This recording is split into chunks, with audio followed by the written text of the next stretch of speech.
Stand by to launch FanStream Sports. 3, 2, 1. Let's start. Hello, sports fans. Welcome to FanStream Sports. Nothing but pure sports. This is the JP Show. JP, it is so good to hear you back on the air. Stand by. Now, here's JP.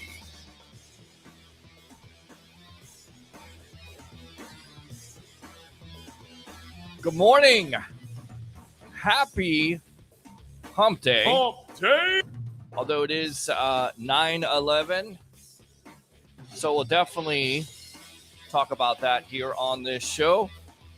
Good morning to you. Welcome to the JP Peterson Show. I'm Peter Blake. JP is out and about, so we're looking forward to hearing from him pretty soon here on a Happy Hump Day edition of this show. Definitely want to talk to you today about your Tampa Bay Buccaneers and about their performance. Lots of things to talk about here on this show today as we get into it when it comes to not only the Bucs, but USF. As I mentioned, it is 9/11. It's hard to believe it's been 23 years since that event has happened. So we can definitely get memories of where you were at that point, because I know it is somewhat of an emotional day, if you will. But plenty of sports to talk about when it comes to this show. Plenty. The Tampa Bay Buccaneers winning in convincing fashion. I get it. It's just one game as they beat the Washington Commanders 37-20. Baker Mayfield showing out there with 4 touchdowns. Impressive. And, you know, all the shows that I host, whether it's this one, whether it's the Sports Web, it's okay to get a little bit excited about your Bucs winning. That's all right. There's nothing wrong with that at all. Nothing. Even if it is the first game of the season. So we will talk to you Bucs fans out there about what you saw from this team. Who showed out besides a Baker Mayfield? We'll go back to that game, talk about the performances of the offense and the defense in case you missed it on the post-game edition of the Sports Web in collaboration with that show, live from Raymond James Stadium. We'll definitely take some phone calls today because we always do that here as I give out the number, 727-255-0391. It's 727-255-0391. It would be nice to come on here and just say that we're just going to be talking about the Bucs win, wouldn't it, fans? But that's exactly what we're not going to be just talking about today, because the Bucs have many injuries, especially with Antoine Winfield Jr. being out. What's the impact of that? Could be a couple weeks, could be 3 to 4 weeks. You're just not sure. So that's a little bit disappointing. I will say this, that it's good that it happens now. If there's any positive spin that I can provide on this issue, it's good that it happens now and it doesn't happen for the whole season, right? You get it out of the way now. But that back end is definitely beat up. And as I told you on the post-game show, I absolutely thought that they were going to call up Keenan Isaac, and sure enough, they call up Keenan Isaac. So lots of questions remain about this secondary, about this team going into a big matchup versus the Detroit Lions, which goes back to what? The scene in the crime last year. Can this team come out? Can this team overcome the injuries? They may have to have an offensive game plan this week to outscore this Lions team with Jared Goff and Amon St. Brown. Amon St. Brown, if I can get his name right. Montgomery shutting them down in the running game. So they got a challenge this week. So we'll definitely talk about your Tampa Bay Buccaneers and the injury situation. What did you see from that game on Sunday? Lots of things to get excited about. And then once again, lots of things to be disappointed in when it comes to the injury situation. But, you know, injuries are a part of the National Football League. Not for long. It is a part of the league. It's disappointing to say the least. But again, the positive spin on that is that at least it's not for a year. Let me go out to this comment. Where's JP detained by Miami police? I mean, that has been the story. That's been also the story of the week, a very controversial one, if you will, if you like to get into that. I saw the cam footage on the Tyreek Hill situation. I definitely was disappointed. I think there's a lot of people disappointed out there from both sides of it, from both sides at the end of the day, right? Because Hill could have acted better when dealing with authorities. You hear he's speeding. Now it's not 120 miles an hour. Now it's 60 miles an hour. So you don't really know what the story is about the whole deal. Could he have acted better? Yeah, absolutely. We've all been in that situation where you get stopped by a police officer. And when they want you to do something, you most likely do it. You know why? Because you don't want to go to jail. Because you're fearing at that point. Could he have handled that better? Absolutely, he could have.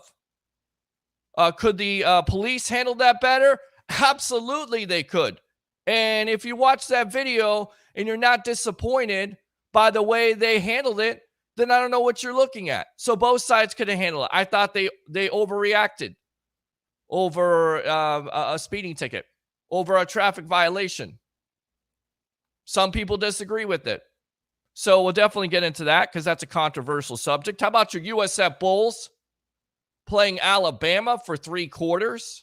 We'll hear from Coach Golesh. We'll also have Leo Haggerty on at 10:30 from a Coach Scott and Now media member of Night Sports Productions and Amped Up Sports, giving you the USF rundown.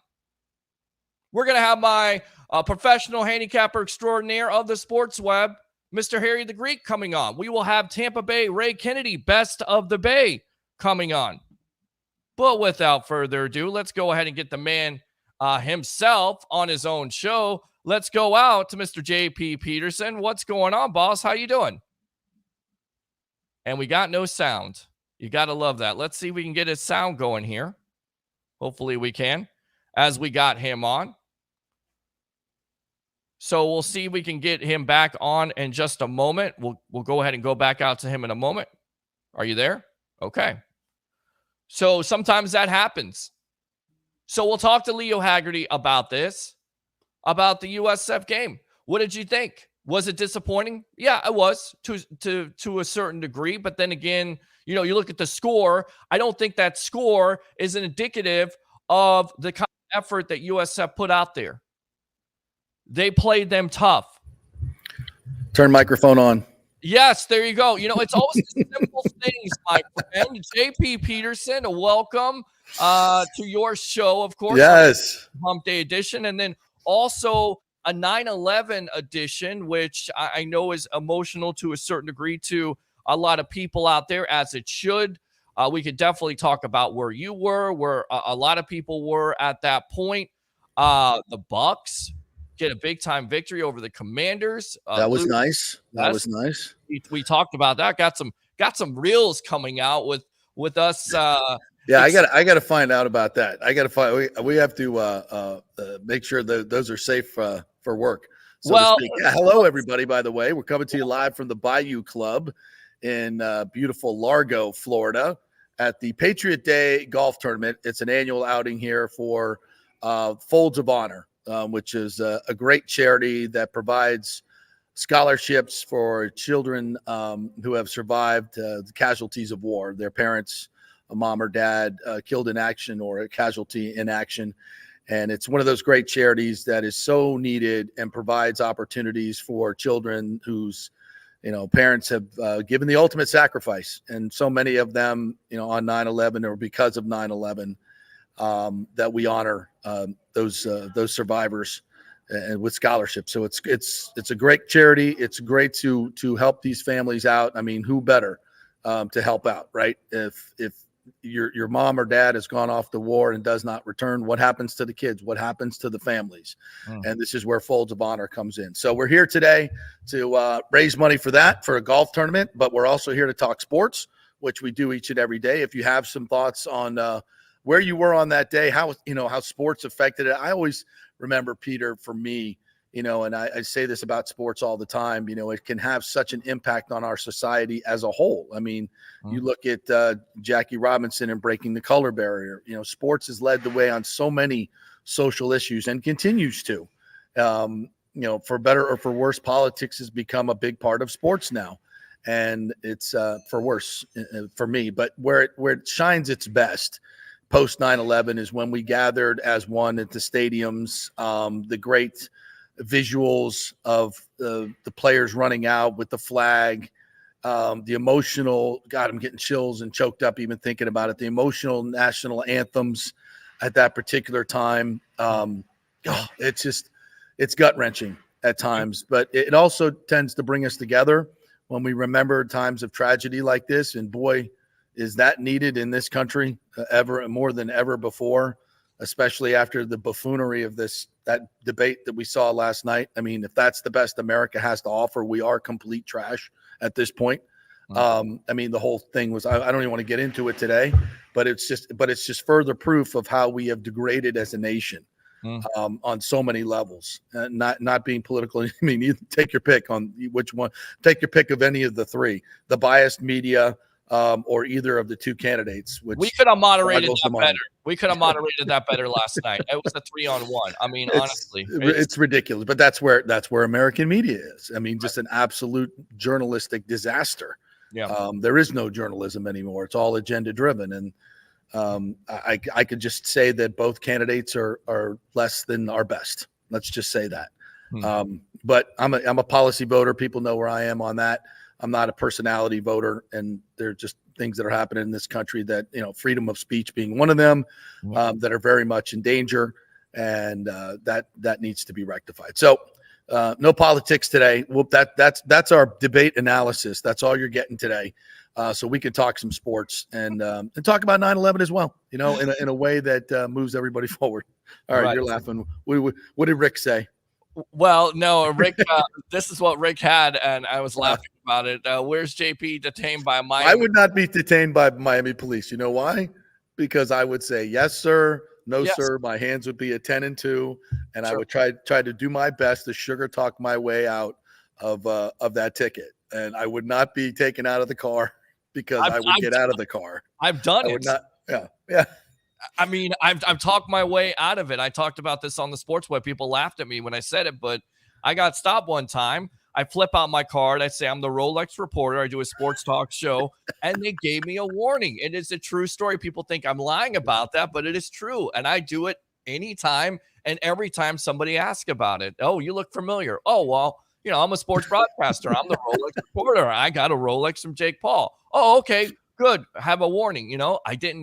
I rolled down my window. I didn't get out of my car. I mean, but the whole situation in itself, also the way the police officers handle it, I just didn't like it. I thought it was too aggressive. I get it. They have a job to do, but there could have been some de-escalation involved there. I think both parties were at fault. Correct. The people that are saying fire the cops are complete idiots. They know nothing about protocol in police. Everybody assumes that everybody knows who Tyreek Hill is. That's not, sorry, folks. And not everybody knows that. And I'm sorry if the police did they run his tags ahead of time? Do they know who he is? Doesn't matter anyway. It doesn't matter who you are. You have to obey the commands of the police officers. There's a reason that they ask you to do what they do. The fact that you roll up your window, people are like, so what? He rolled up his window. You can't see his hands. You don't know if he's reaching for a gun. How many times have you seen videos of cops who do what seem like routine traffic stops? The next thing they know, somebody's popping out of the car with a gun shooting at them. That's so cops have to go into it with the worst case scenario in mind. And all you need to do is obey their commands, and you get your ticket. If you wanted to get your ticket and move on, you say, yes, sir. No, sir. Here's my license and registration. I am late for my football game over here. If you don't mind, if you need to write me a ticket, please do so, and I'll be on my way. Why is that so hard? Why is that so hard? Instead of, don't knock on my window. Don't knock on my window. Don't knock on my window. And then be disrespectful to the cop. And then roll up the window with your tinted windows. And then when they ask you to get out of the car 5 times, you don't get out of the car. What do you expect is going to happen? Oh, sorry, sir. Wherever you like to take your time, we'll be here waiting for you to get out of the car. No, that's not how it works, folks. But anyway, hopefully that situation resolves itself. All right, so we got to talk some Bucks today as well. As they get set to take on the Lions. We'll hear from Todd Bowles today. We'll hear from Baker Mayfield today. Obviously, this is a tough assignment when you're going up there without Antoine Winfield Jr., without Bryce Hall. We don't know about Zion McCollum. We probably won't know until later in the week how severe his concussion is. He was ruled out rather quickly in the game. So, all you can do is – we shouldn't speculate, but that's what we do, right? On these shows, we have to talk about what are the possibilities. We don't know. We have no idea. So hopefully but we won't know till Friday either. The best indication of whether these guys are going to play or not will be whether these guys, if the Bucks go and sign somebody. They signed Keenan Isaac, so that tells you that at least he's probably going to be replacing Bryce Hall, who's out for the year. So they'll go in there down at least one corner and their best safety and Antoine Winfield Jr. That's not ideal when you're playing the Detroit Lions, who are absolutely explosive. So, the Bucks are going to have to outscore them. I think this is going to be maybe a more high-scoring game and should be fun. Shootout in Detroit. Let's go. And the Bucks now have an offensive coordinator and the firepower to do it. So, anything can happen in these games in the NFL. So I'll give the Bucks a puncher's chance to go up there and get a W. We'll see. Yeah, and you talked about this, and we made a reel about it. We'll put it out there today here on all the social media sites about the offense and the differences, the motion, and you just being prepared, game plan that was not to take it away from Dave Canales, but I don't know. It's just there's more. It seems like there's more prepared when it comes to offensive schemes, motion, matchups, getting guys in the right place at the right time, especially when it comes to Mike Evans. I mean, who is having him, at one-on-one coverage, and you expose that. That's exactly what this offense can do. And I guess that's my question for the day is where's your confidence level, Bucks fans, when it comes to this team going to Detroit? Because it may be an offensive shootout. Do you think the Bucks can score with the Lions? As we'll put that question out there. And, of course, what do you think about all the injuries at this point, especially when it comes to Winfield Jr., which, listen, that's disappointing. But I would say if there's anything to be optimistic about it, at least it's earlier on in the year. It's not in the middle or later part, because you're definitely going to need him with that gauntlet of a schedule in the middle part. And then on top of it, at least it's not a year injury where he's out for the entire year at the end of the day. Now, I've heard, I haven't heard it come out of Bowles' mouth, but I've heard that it is a high ankle sprain. Mm-hmm. And all those are all about the severity, right? How bad is it? Because I think he tried to play on it for a little bit, was out on the hands team, I think, late in the game. So hopefully it's not severe, but those things can be, 2-3 weeks. They can also linger to 8-9 weeks. Same thing with Yaya. Yaya looked good in week 1. It didn't seem to bother him. So I think he's over his, but you can also always re-injure it. So hopefully, it's just a matter of severity and he can get back to playing. That's because he's a must-have. If you're going to do anything special this year, you need Antoine Winfield Jr. to be his special self and cause turnovers and wreak havoc and do what he does. He's such a special piece. He's a game changer. And if you're going to have a special season, you got to have dudes like that. So no question about it.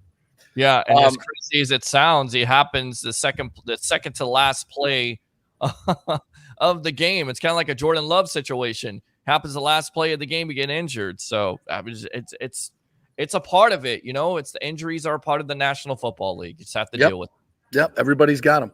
All right, we're going to take a break here, Peter, real quick, because we need to get a guest on the line. That's one of the sponsors of the tournament here, and he works with OAI, is a company that works with sports marketing with the Buccaneers, the Lightning, the Bulls, all these different teams. So we're going to talk some really high-level sports marketing stuff when we get back, and also talk a little bit about why we're out here at the Bayou Club. It's the JP Peterson Show, brought to you by the great folks at the Jeeves Law Group. Our good friend Scott Jeeves will be joining us tomorrow to talk about the Florida State lawsuit and many other things. his Gators and whether they can beat Texas A&M. So if you have any legal questions whatsoever, just take them to the Jeeves Law Group, JEEVES They'll give you a free case evaluation. They are local, they are trusted, and they get results. It's the Jeeves Law Group. Back in 3 here to the Bayou Club in Largo on Patriot Day. As we honor Folds of Honor is our charity today. Back in 3.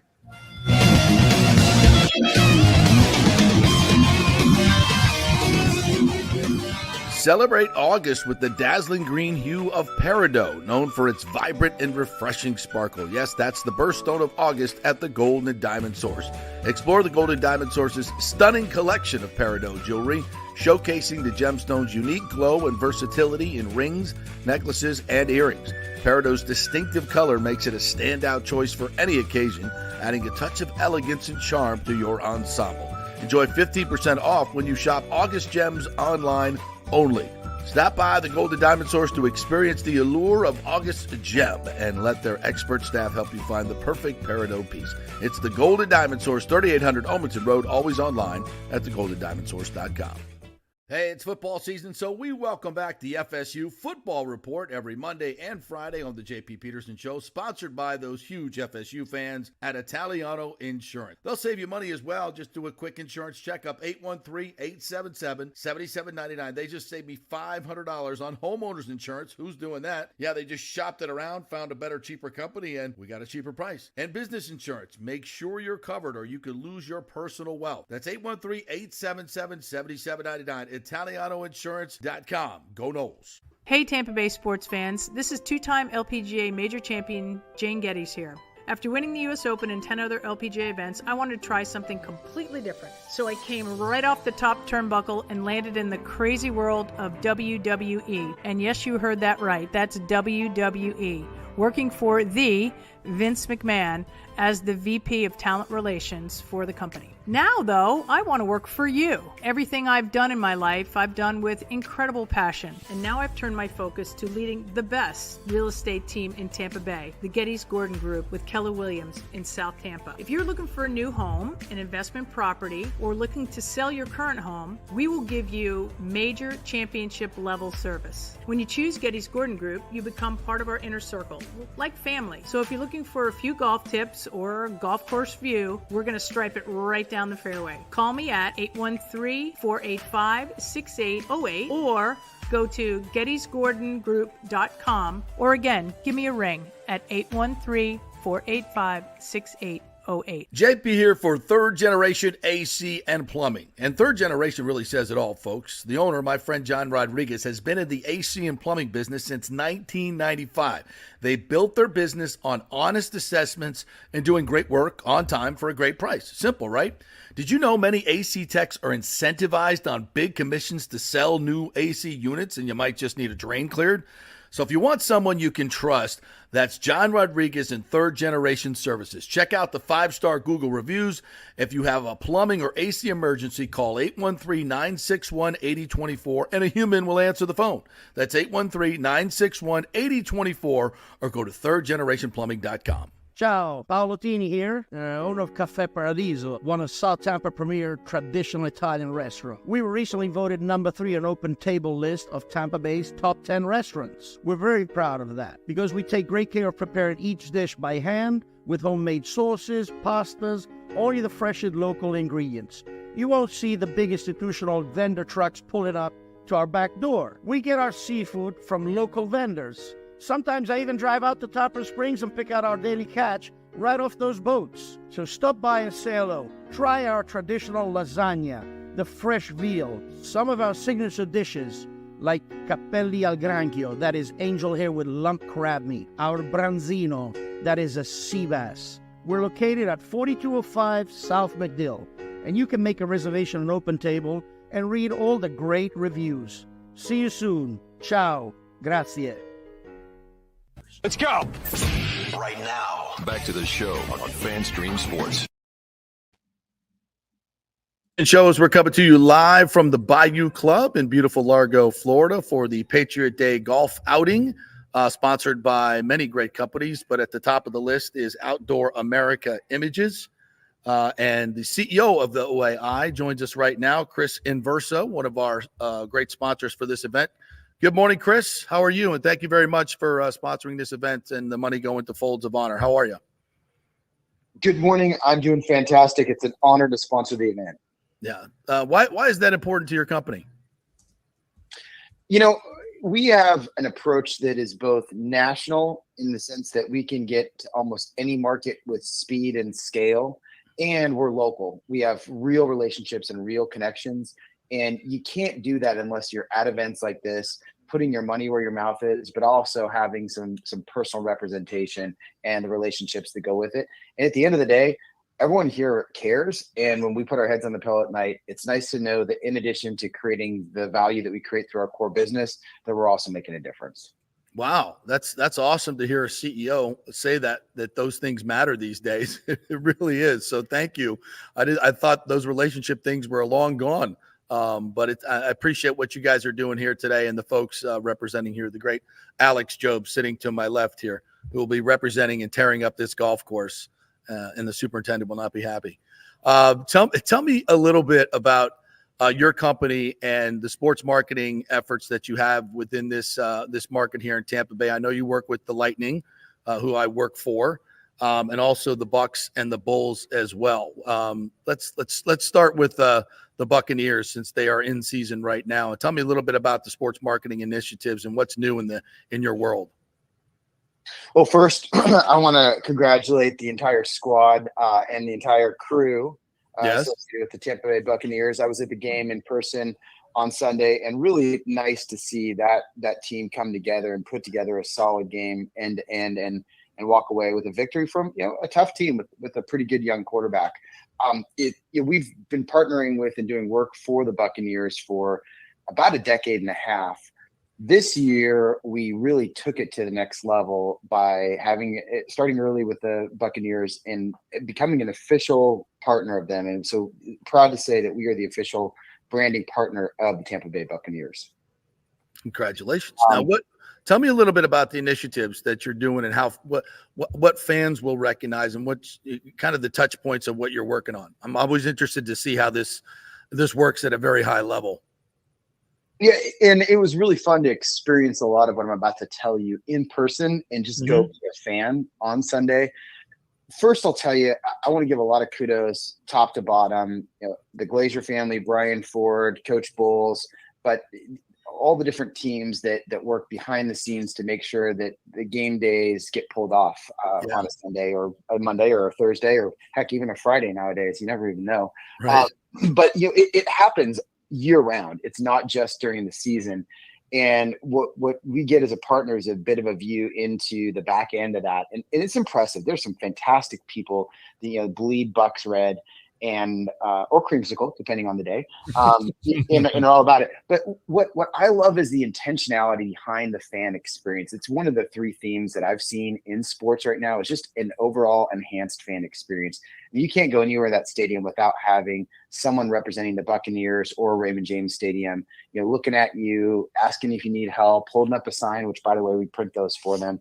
And just end to end, making sure everything has an awesome fan experience. In Seattle, they call it fanification because we're also official partner of the Seahawks as well. I split my allegiances between both coasts, but I wear the appropriate colors depending on what region I'm in. What does it look like on a daily basis?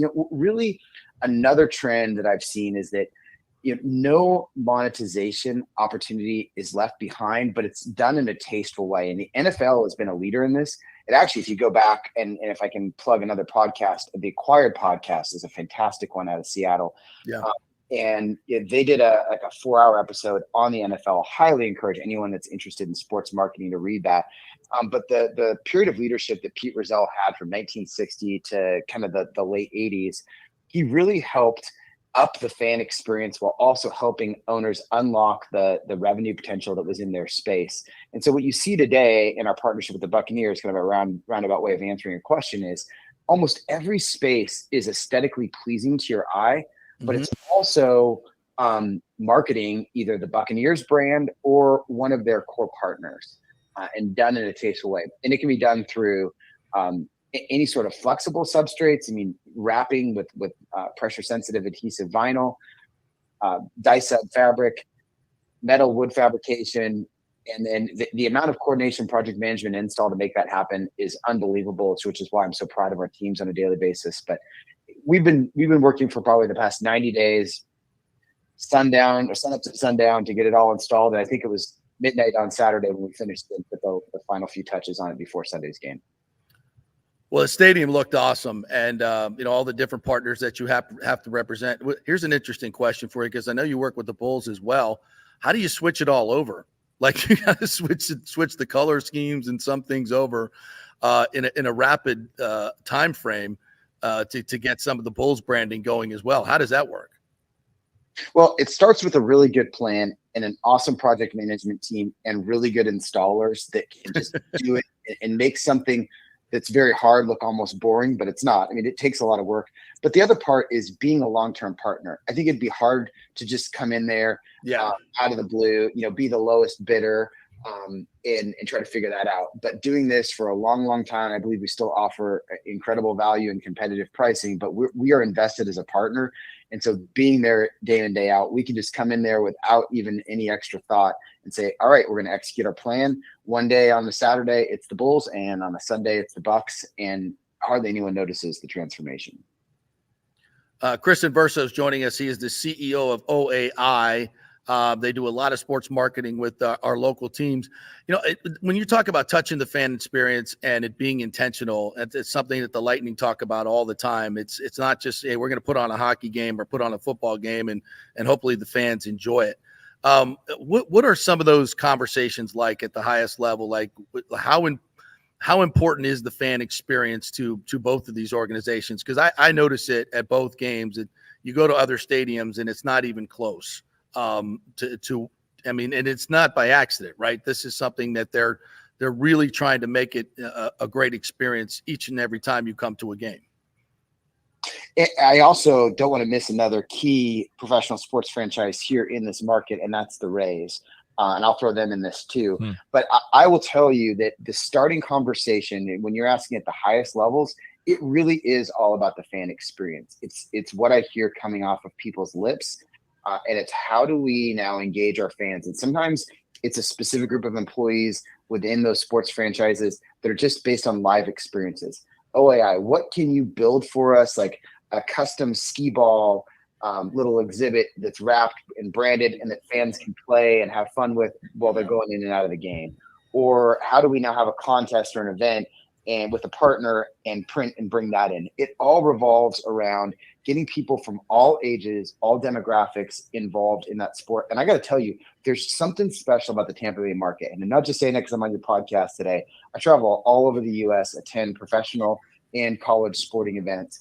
And when I come to Tampa Bay, there's just a different feel, and it feels personal. Like being there on Sunday, you felt connected to the coaches and the players. It's something about the physical space. I mean, Ray J is a special place to play, but there's just something about that overall experience where you just feel connected. This community feels connected, and those franchises definitely just take that to the next level. Why do you think that is? Do you think it?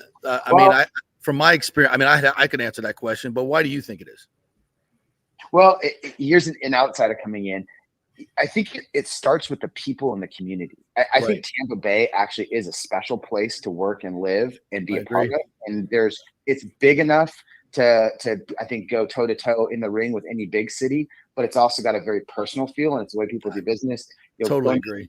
Commissions, annual fundraiser, and just seeing the stories in there and how people care. I think it starts with that, and it's tough.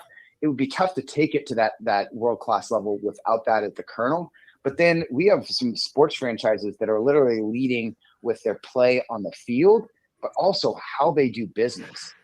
It doesn't happen this way. Like it really starts with the owners, and I believe the leaders, and it starts at the top. And these are just all three well-run organizations.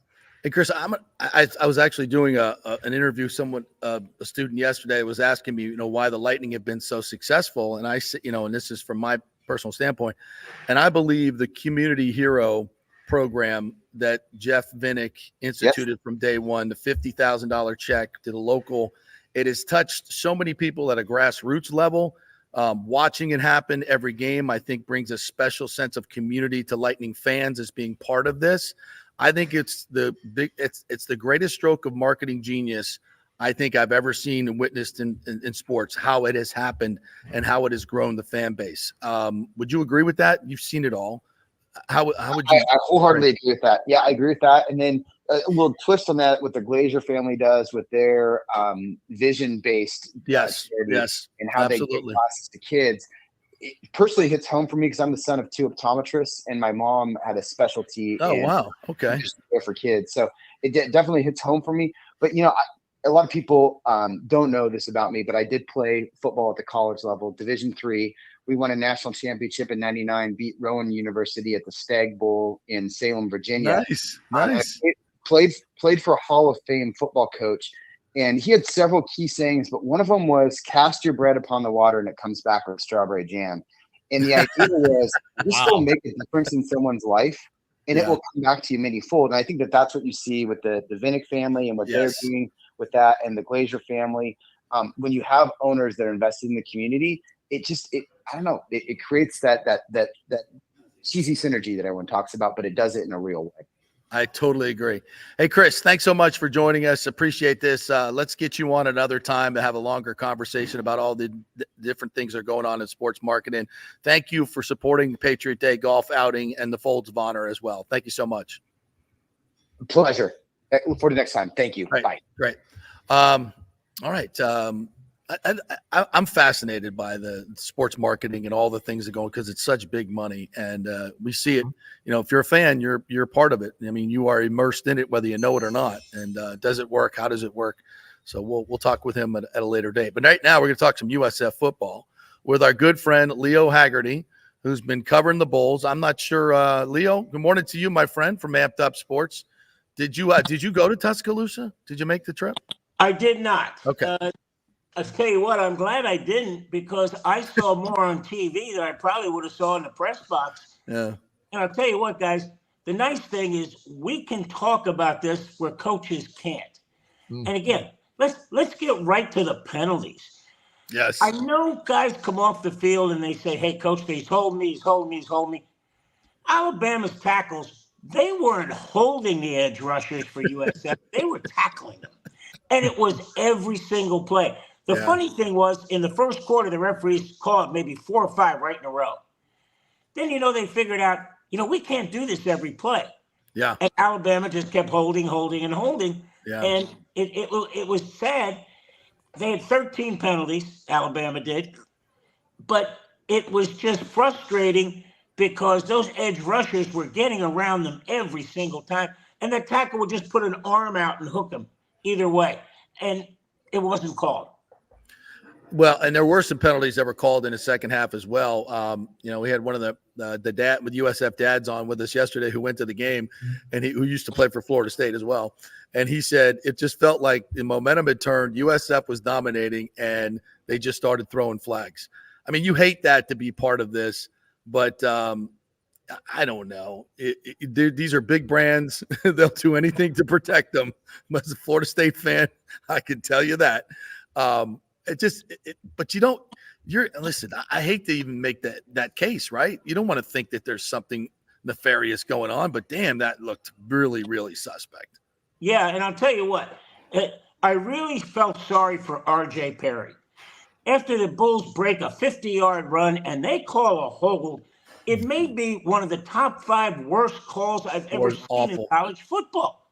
All he did was put his arm out. Yeah, he just put his arm out. He didn't hold him. And it came back. And you know what? They're naming the field after Nick Saban. You honest to God think you want to be the officials that have called that game when Nick Saban Field is being named? You know what? No. It's in the back of your mind. And you hate to say that. And here's the worst part, guys. And we can't ask the coaches that, but Byron Brown did not have a good game. But let's put one thing out there right away. To throw a 50-yard pass down the field with no defender and to hit that guy in stride, it's not easy. No. And then when all of a sudden you got the hand-to-hand combat going down the field, and again, he's missing it by maybe a foot. but he was missing it. They should have been up 14-3 right out of the gate.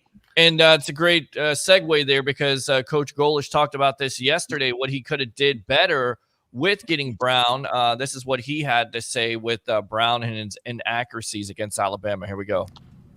I'll be honest with you. I think a chunk of that would go on us as coaches in the sense that I don't know that we did a great job totally getting him in a rhythm. We're a tempo offense where you could see it as a journalist, you could see it as a fan. I'm sure you could see it. There's a rhythm to it, and playing quarterback there's a rhythm to that. When you're not getting a ton going on first down, and then you're sitting there in second down, and like, man, I want to get him in a rhythm where he can hand it off, he can see it, and you could tell like him with the ball in his hands was so good for us. So you're trying to gauge how many hits do I want this kid to take? Yeah. And so, like I said, I think a lot on us as coaches not getting, because he was in a rhythm early. That first drive, man, oh man, was he in a rhythm. And then I feel like we didn't do a good enough job getting him in a rhythm. And, you saw, we tried to get him in a rhythm by shooting the ball vertically a little bit, and you get behind those guys and you don't connect on those, and you keep talking through, man, like, you're good. We're inches away. We're inches away. We're inches away. So, like I said, I think more so than anything else, it's us getting him in a rhythm. I thought the wideouts played extremely hard, but they have really good DBs. They have a really good pass rush. Those linebackers are really good players. Those windows are tighter. They're quicker. They're faster. And like I said, I say most of it, I would take all the blame on not getting him in a rhythm well enough for him to be able to execute. Because when you say that, you're in third and long virtually the entire night. Like, you look at the call sheet 3 quarters into the game, like, man, we haven't used any of our third and short plays, hadn't used any of our third and medium plays, literally. And you're 15 third downs in, and they're all long. Well, it's not impossible, but it's really hard to get in a rhythm when you're stuck in third and long. That's why I say it's more coaching than anything else. Because when you're in third and medium and you could get the ball out of your hand quick, you can get in a rhythm. Never did that. We didn't play action pass as much as we wanted to, so that doesn't get him in a rhythm. I thought he played extremely well. I get the pass efficiency deal. He didn't turn the ball over a single time. It was never careless with the ball. He gave our receivers a chance most of the time to go make a play on it. So, I guess when you look at a pass efficiency number, maybe I thought he was efficient in the situations he needed to be efficient in. So there you go. And that was my biggest thing, Leo. We got, of course, Leo Haggerty on here of Amped Up Sports. For me, he missed passes against Bethune-Cookman. He missed passes last year versus Alabama. And I feel like in order for him to take that next step, if you're talking about him and USF going somewhere, he has to be more accurate. You've been a coach before. What would you do with Brown? Does it start off with the game plan? Is Golesh right by trying to get him some easy passes and some confidence so he doesn't have those rough starts? I mean, what do you do with Brown and his accuracy? Well, the biggest problem you had was the Alabama scheme on defense. They gave Brown the read every time in the first half, pull the ball and go around the end. The problem was after 5 or 6 yards, somebody's there to hit him. And Golesh said that. He said, look, we didn't want to run this guy so much, but the read he was getting was pull it and run, pull it and run, pull it and run. And let's be honest, the kid's not a slider. He just doesn't do it now. I think after this game, they're going to convince him, look, you got to slide, because if you're going to run the ball as much as you want to, you can't take those hits. No. Because you could see in the second half, he was a spent individual. He was hit, and hit some more. But you know what? The one thing I thought Coach Golesh made emphasis of, I said, Coach, look, you watch the film. A lot of times you see things you thought you did bad and didn't, thought you did good and didn't.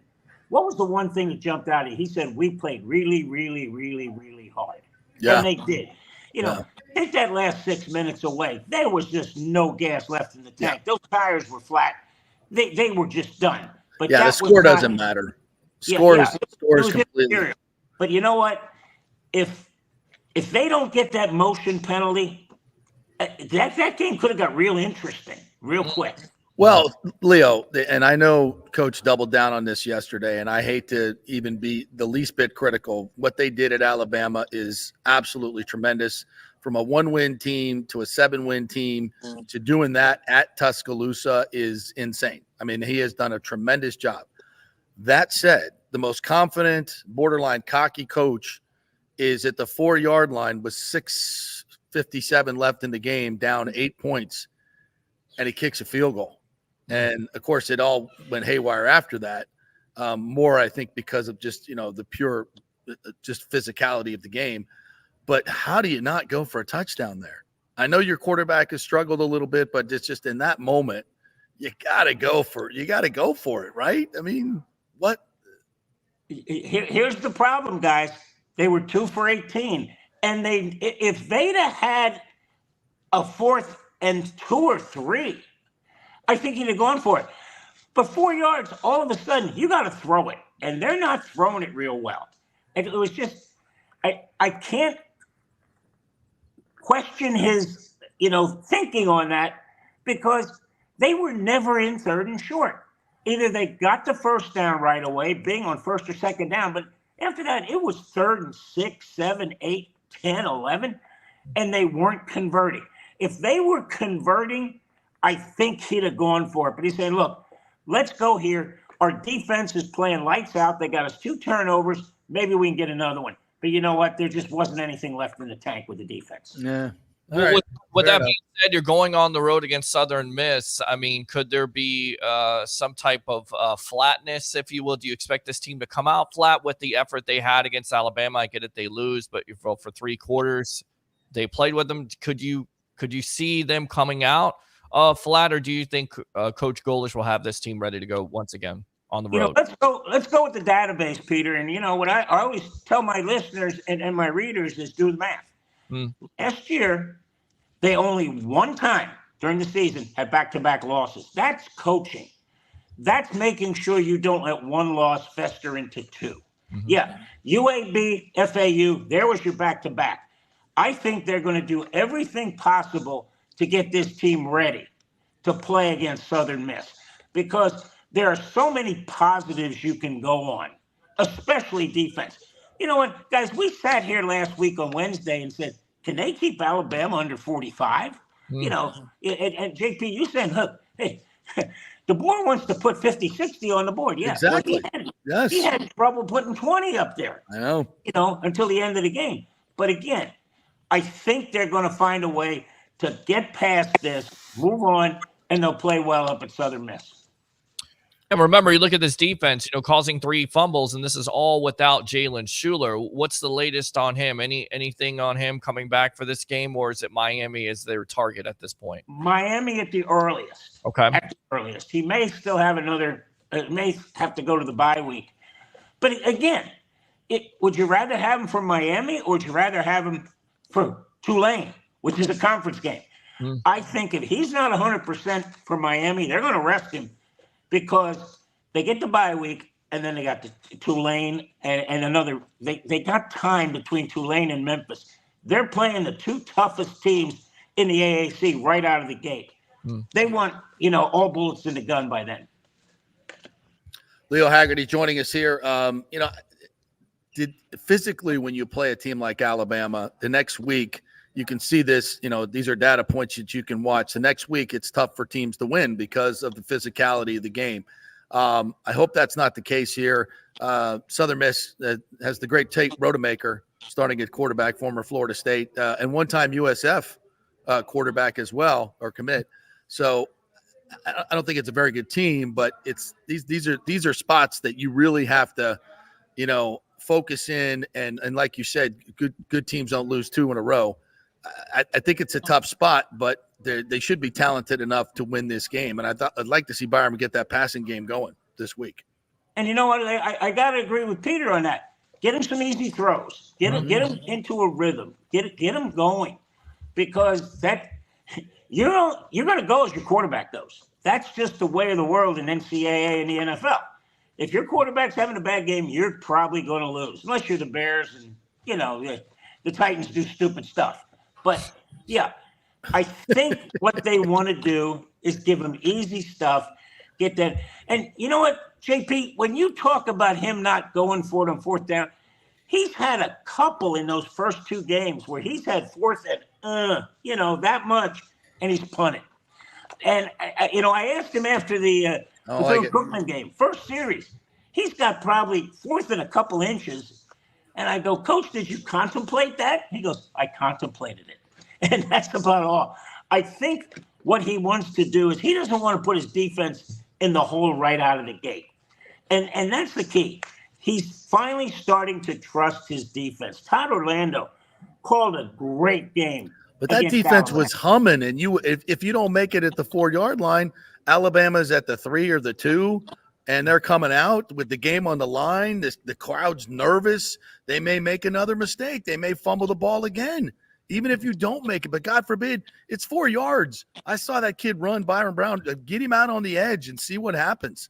You know what? I mean, you're exactly. He's done it all game long. I mean, you're at freaking Tuscaloosa at the 4th quarter with a down 1 score. Go for the damn thing. If you don't make it, who cares? And then whatever. You know what? Again, I don't want to criticize the coach who's done an amazing job there. And you know what? We talk about moral victories. There's no such thing as a moral victory. You know what? Yes, there is. That was a moral loss because it showed you could play with them. And that's the conversation we had last week. Okay. I'll take that. A moral loss. Yeah. You can't tell me that going to Tuscaloosa and being down a score, less than a score in the 4th quarter is not a victory for this program. It's a resounding victory for this program. Absolutely. And you know what, JP, if they score and take the lead, you think those sphincters get a little tight? Oh, my God. They were already that tight. Are you kidding me? Yes, and that's what I'm saying. Put more pressure on Alabama. By not going for it, I kind of think you let them exhale and go, okay, now we still got the lead, et cetera, et cetera. So whatever. It's nitpicking at this point because from 45,000 feet, this is a huge, huge step for this program moving forward. And now they got to back it up with a win, and then then Miami comes to town and they got a real shot to win that game. I think they do. So we'll see. What do you say, Leo? You think they have a shot after the performance they put on last Saturday night versus the Crimson Tide? I think defensively that's going to keep them in the game. But I'll tell you what, I'm a big Cam Ward fan, guys. You know that.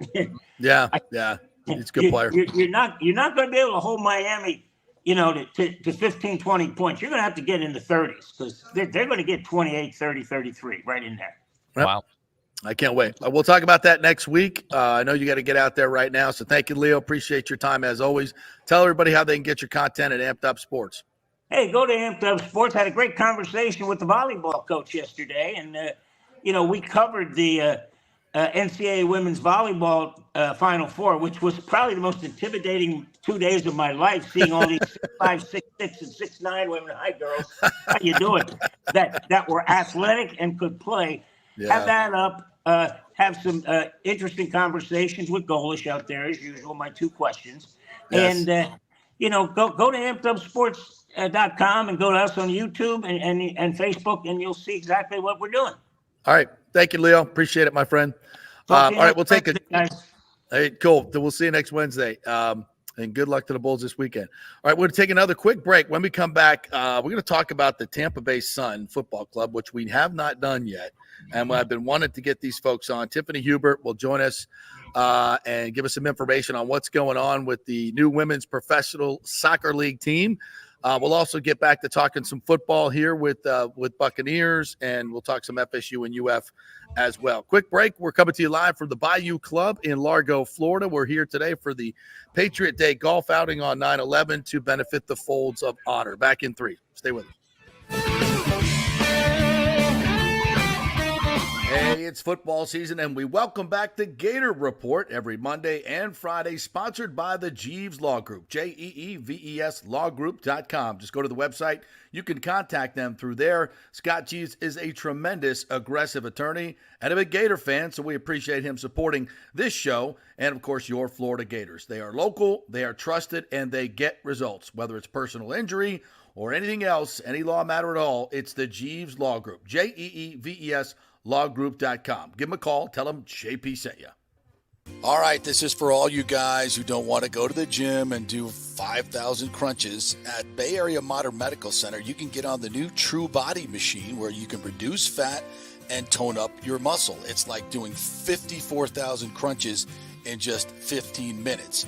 Define your body as you see fit. True Body offers personalized muscle stimulation that delivers the equivalent of those 54,000 crunches in just 15 minutes. Just get in touch with them at Bay Area Modern Medical Center, BAMMC.com. Chris Lugo and the team over there will set you up on True Body and get amazing results. Non-invasive with comfortable and little to no pain and zero downtime. You can isolate and target those areas that you want to improve and treat multiple areas simultaneously. It's an amazing machine, so check it out at Bay Area Modern Medical Center, BAMMC.com.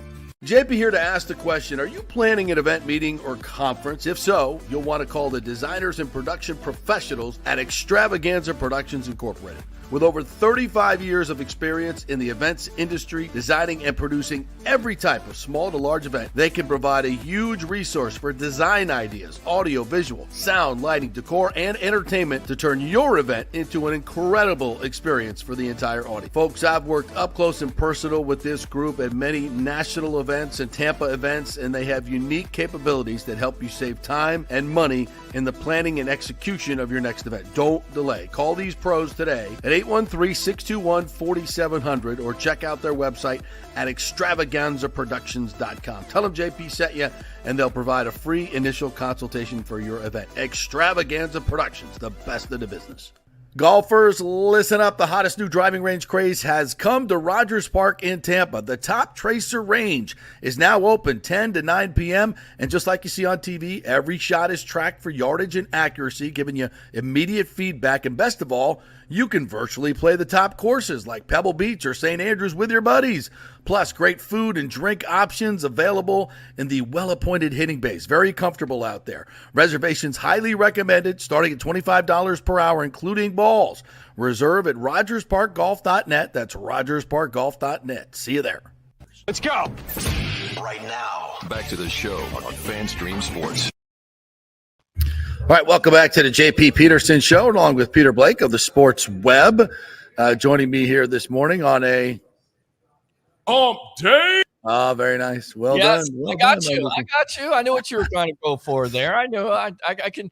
We're on remote, but I definitely know what you were thinking when you said it. So there you go. Good job. Good job. All right, let's talk a little women's professional soccer here. The Tampa Bay Sun got their first victory up at Lexington earlier this week.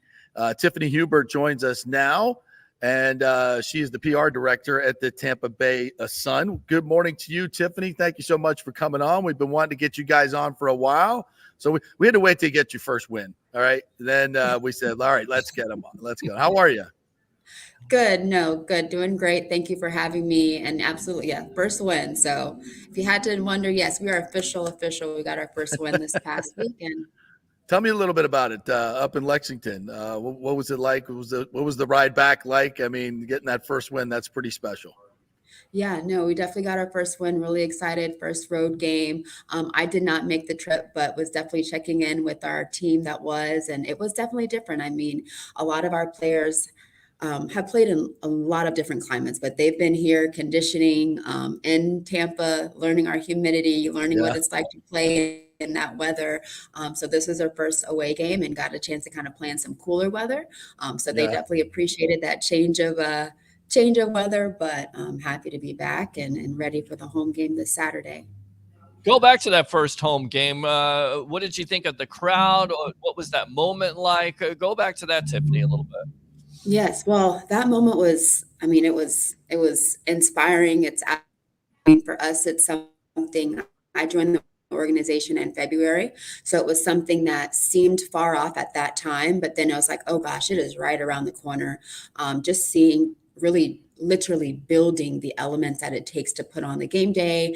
We're so close to it. So sometimes we don't necessarily think about all of the things that go into it in terms of just building a team. But it was really great to see the community support, certainly, folks like yourself, other people who are in the space working in sports have always been supportive of the team. So it was just really a full circle moment to be able to really launch a professional women's soccer team right there off the Hillsborough River.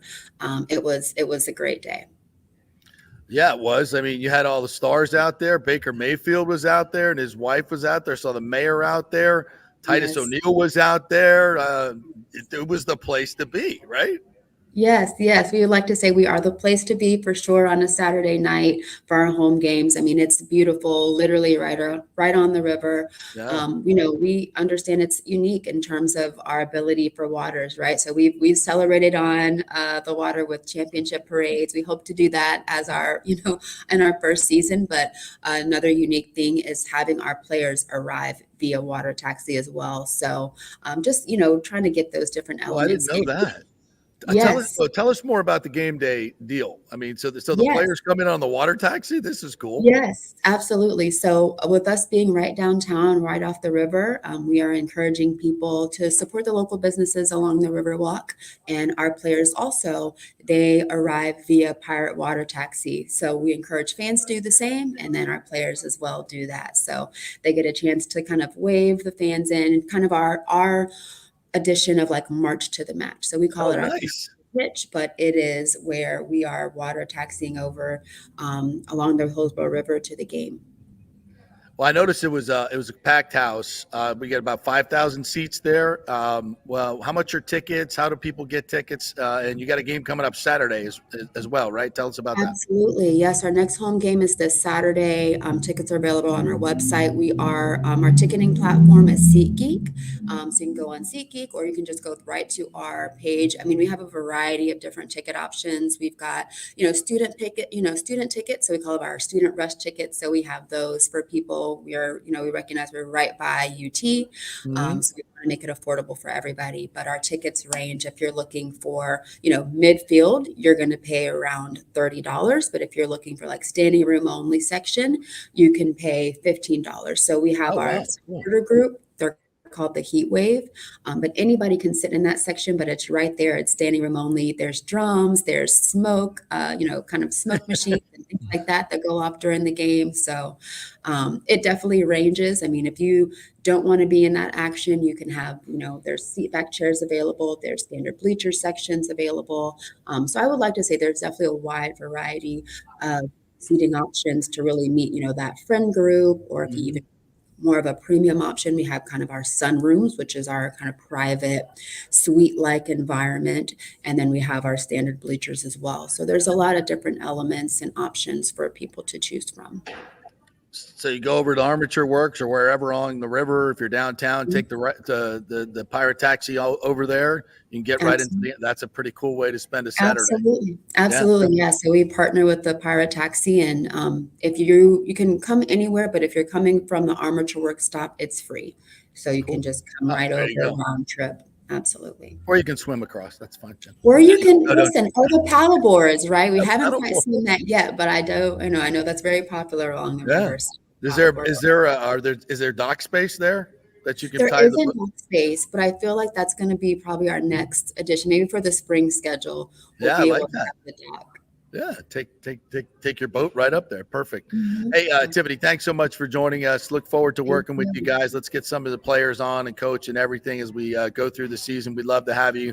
Love to give you as much publicity as possible. We got a lot of local sports fans here watching the show, so we want to make the Tampa Bay Sun part of the family here. So thank you so much for joining us. Appreciate it.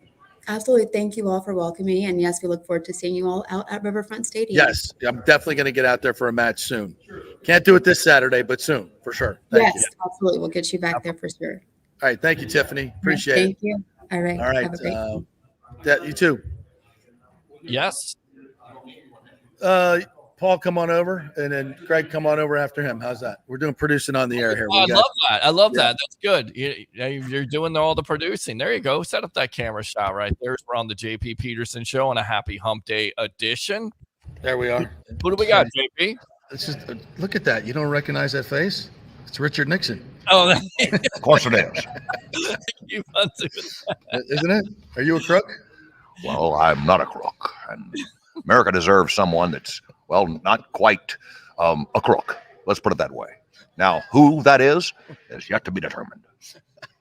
I think we only have a choice of crooks at this point. I was just going to say. Flip the coin, God damn it. Can you come back, please? How about Ronald Reagan? Can Ronald Reagan come back? Well, you know, the thing about Reagan was he united everybody, even though, well, he forgot who he was talking to most of the time. How's the Reagan move? The Reagan movement's doing great. I don't know if it's doing as great as they say, but I haven't seen it. But I have friends. Robert Davi plays Brezhnev in it, and he was really happy with it. So I need to go see it because I'm a big fan. I thought you were in it. No. How come you didn't get that role? Because who's that slapdick that the guy? Dennis Quaid. Just does skits every now and then. He's no big deal. Barely beat you out. I would imagine. Yeah. Well, welcome. So we're going to play golf together? I think you're going to play golf. I'm going to try to keep the ball. Oh, well, then I'm definitely going to play golf. Yeah. I might have the advantage today. You might. Well, we're on the same team, so we want to keep that's it right. together. So let's double team it. Yeah. Right. So what's going on in the entertainment world? How's your movie doing? How's Deer Camp doing? Deer Camp's doing well. Deer Camp is everywhere now, streaming. But the industry is going through some changes. I think we're going to see.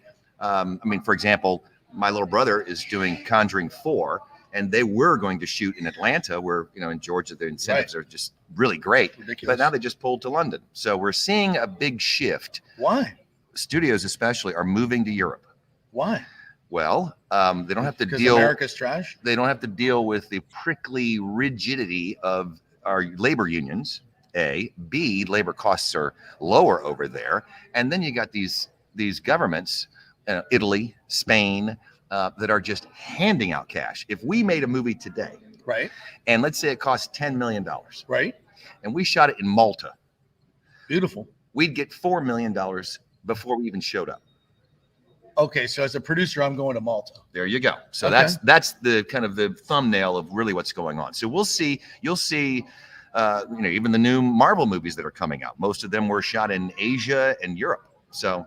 It makes me recall a scene in The Godfather, and then the great series that you turned me on to, The Making of The Godfather. Mm-hmm. Yes. And there was a scene or a whole episode where they were trying to shoot in Italy, and Francis Ford Coppola was like, "We got to shoot here." Mm-hmm. And there was tell me that story. So because they go back to kind of trace more or less the origins of let's say the family, for those that haven't seen it. If you haven't seen it, you got to see it, of course. Who hasn't seen The Godfather? And it cost them so much money back then, of course. And you're shooting on film, and you're shooting with cameras the size of suitcases, right? And there was no mobility, so it cost them, I think, like an extra $9 million to shoot 3 days over there.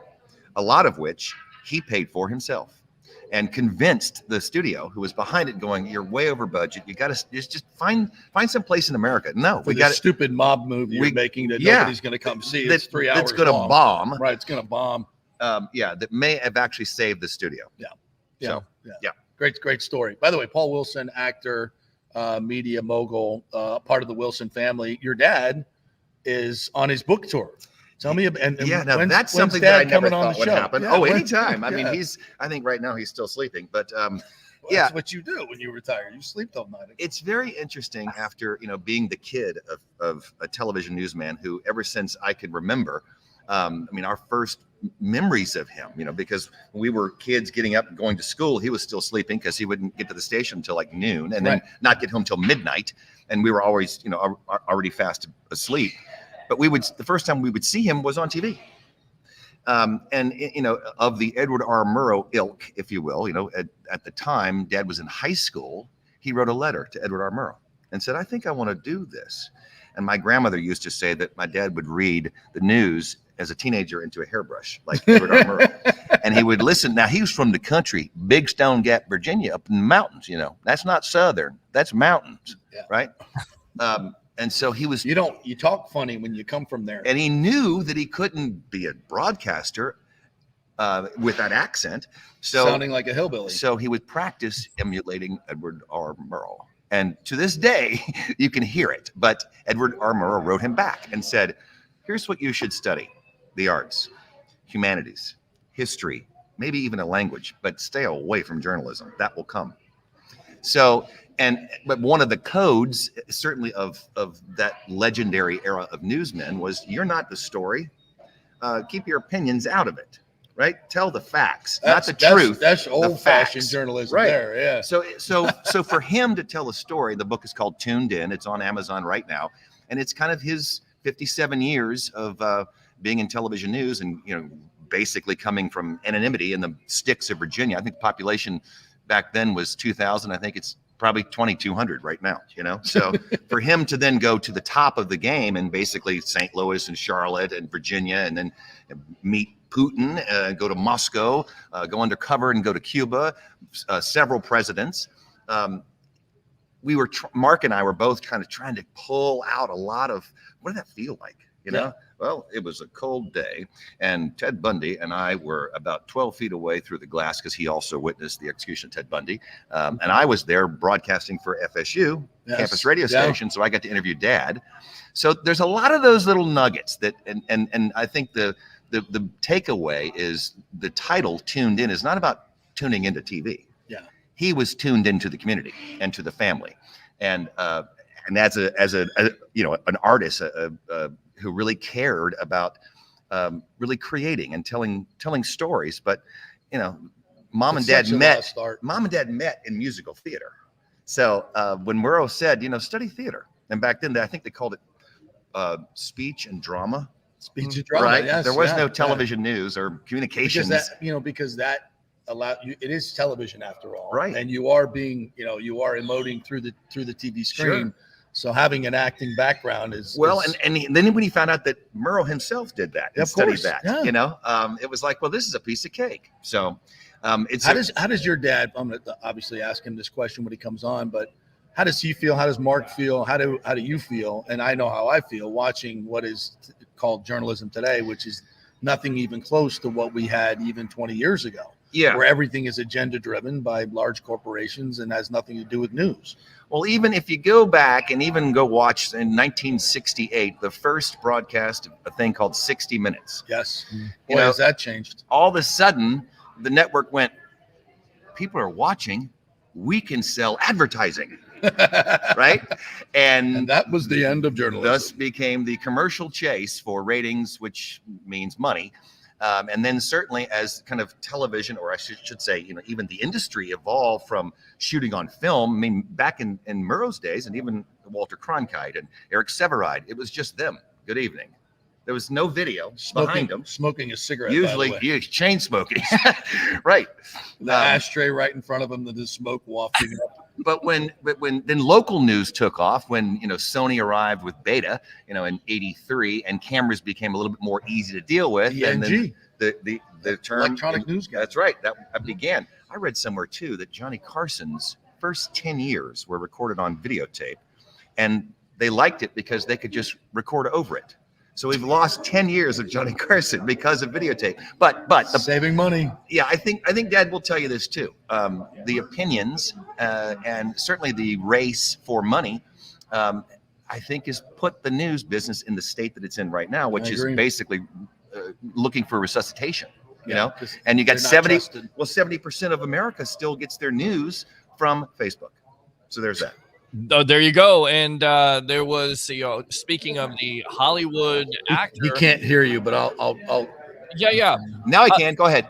James Earl Jones. He just passed away. Give me some memories. Yes. Give me an impression. Give me some memories. What's your greatest memory of Earl Jones there and his legacy as an actor? Certainly a man that could really come out of nowhere with a bad stutter to be the voice of two generations.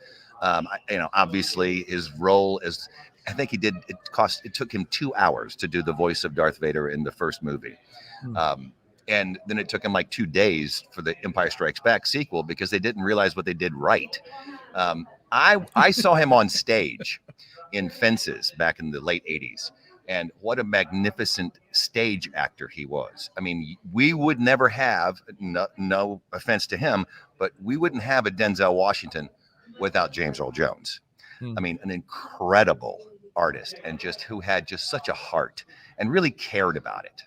So, I mean, just really a loss, but you know, he lived a wonderful long life, and thanks to the movies that he was a part of, he will always live with us. Yeah.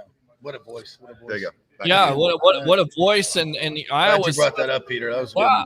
Yeah, I always associate him with Field of Dreams because it always makes me think Field of of Dreams. Yeah. And nobody talks You build about it, they will come. Yeah. Right, and his baseball speech is amazing. The baseball speech. I got to go check my notes on that one. I don't think I have that one. I'm going to have you do that next time you come Okay, on. fine. That would be James. fine. Amazing. Give him some homework. All right. Well, thank you, brother. Sure. Appreciate it. All right. See you out there. Go practice, will you? I'm going to need your drive out there. Great impressions. Craig, man. you want to jump in here? Come on in. We got the guest cavalcade just keeps on coming here. The general manager of the Bayou Club. Golf professional. Golf professional. Yeah, I don't He's want the the director of manager. golf. Here, step on in here. We got a great tournament here today. I'm a member over at Palmacia. We're going through some overseeding right now, so our entire course is really ugly and brown. So thank you for having us over here today on the green golf course. We love having this tournament. This is a tournament that's pretty close to a lot of our hearts. It's a tournament that's going to benefit the Folds of Honor, which is for those of you that don't know, it's a foundation that Colonel Dan Rooney started, I don't know, 10 or 15 years ago. And every year they give scholarships out to children of fallen veterans. Just in last year alone, or between 2022 and 2023, they gave out 576 scholarships, totaling about $2.4 million. So anything we can do to tie in with that, we're very happy to help out. Yeah, and on 9/11, never a more appropriate day than that. And the stories that we will hear today, I've been part of this before, and they're heart-wrenching. They're heart-wrenching, but they're wonderful in that these children now are going on and getting an education, and they feel part of a bigger family, right? Correct. I've seen some of the videos where they've shown Colonel Rooney going to the house and giving a scholarship, and it's just they're heart-wrenching. It's to be in that situation. This is just a small token that we can do to help those families out that are going through the struggles. Yeah, so that's why we're here today, and we'll honor those folks that have fallen on 9/11. We'll do it through this great Folds of Honor charity. If folks want to give to Folds of Honor, I'm sure they have a website, correct? They do. It's foldsofhonor.org. They take online donations. Many golf courses across the country will have an event today. They do a golf marathon where PGA golf professionals will go out and take donations per hole they play, and they'll play 100 holes in a day. Nice. It's a really, really neat. It's a really neat foundation. As a matter of fact, I think it's still on the Golf Channel.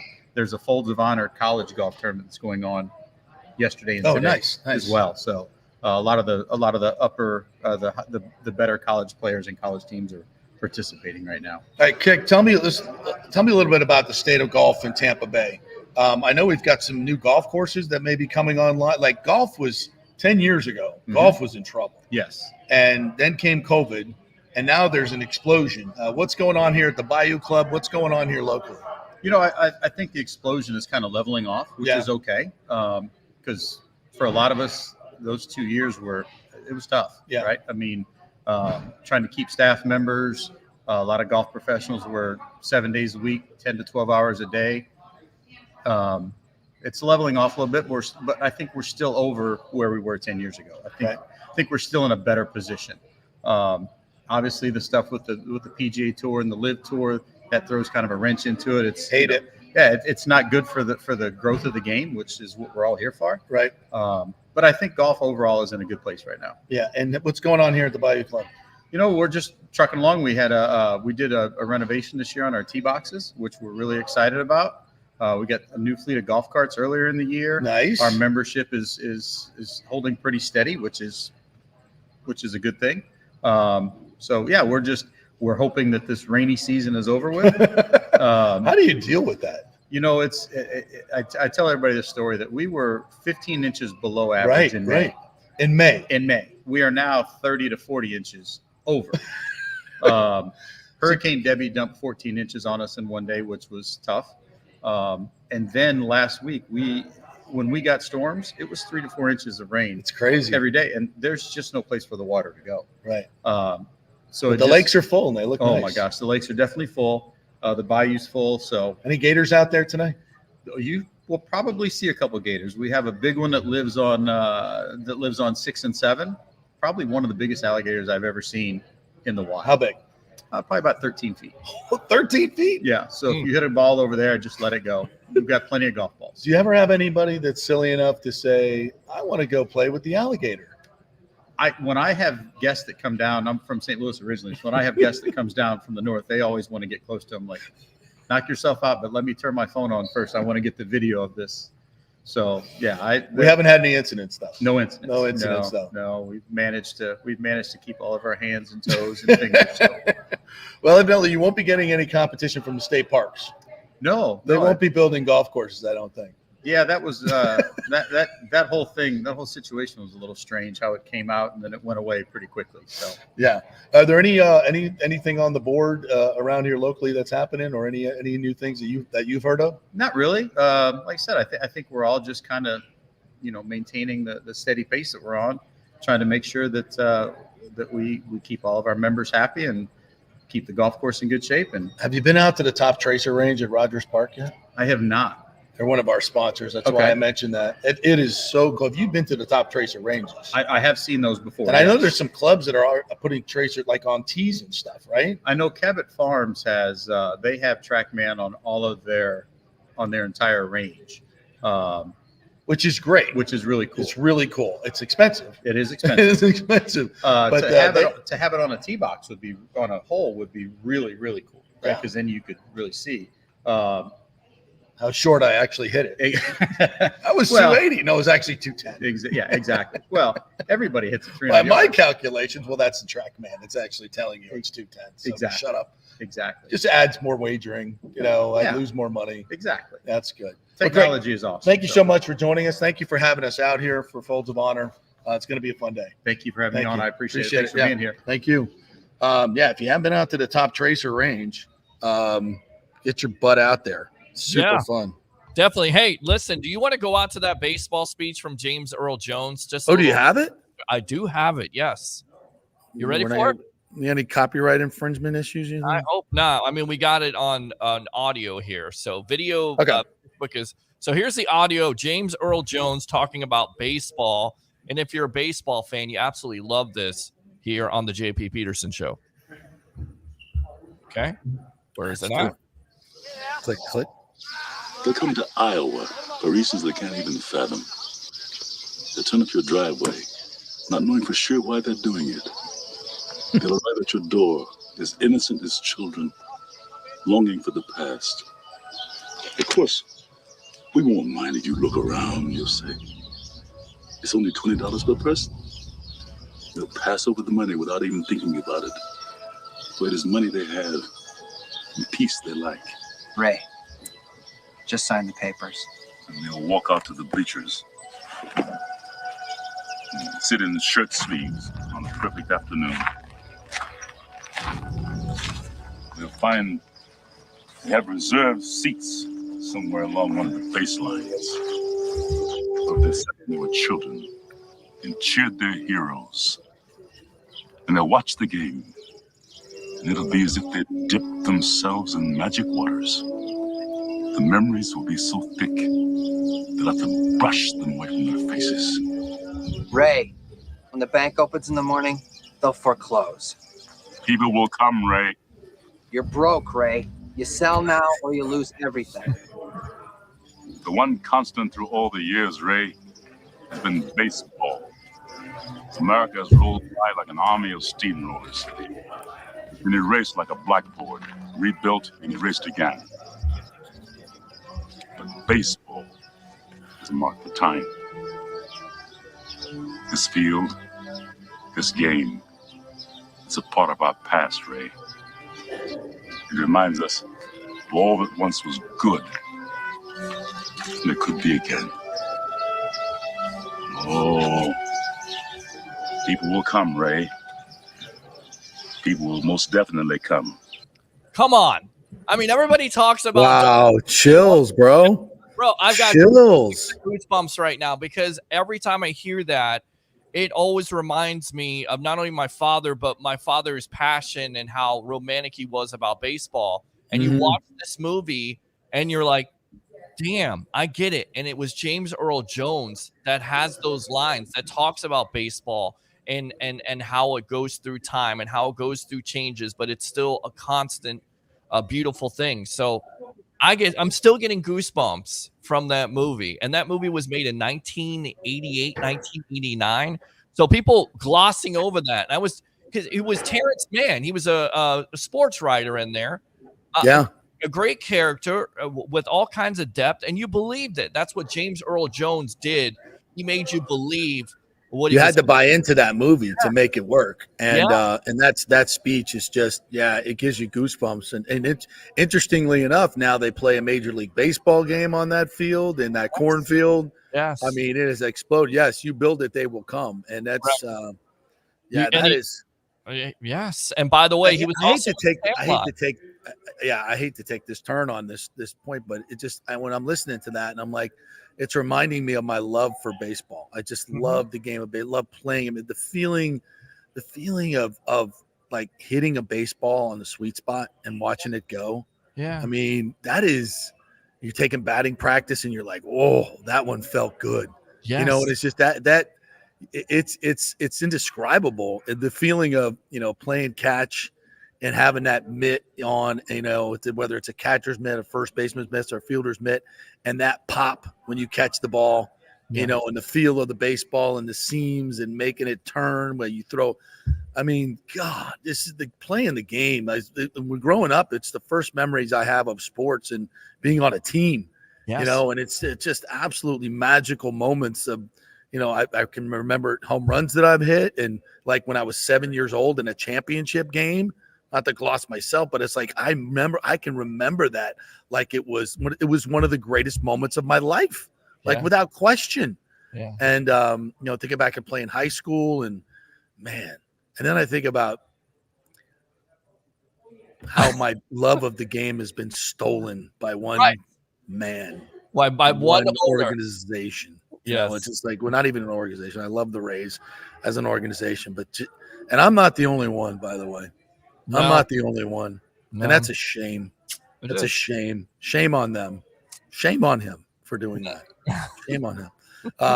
But yeah, I mean, I can't even get excited about the future. It's so hard. Please sell the effing team.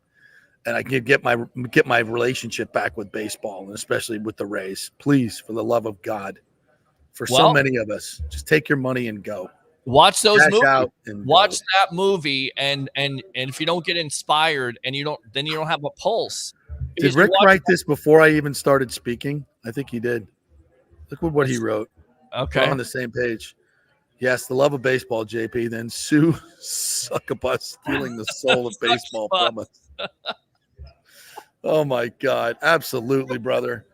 Did you write that before I started my little soliloquy? I think he did. I think he did. I think everybody's I'm not alone. I'm not. We're not alone, Rick. No, we're not alone.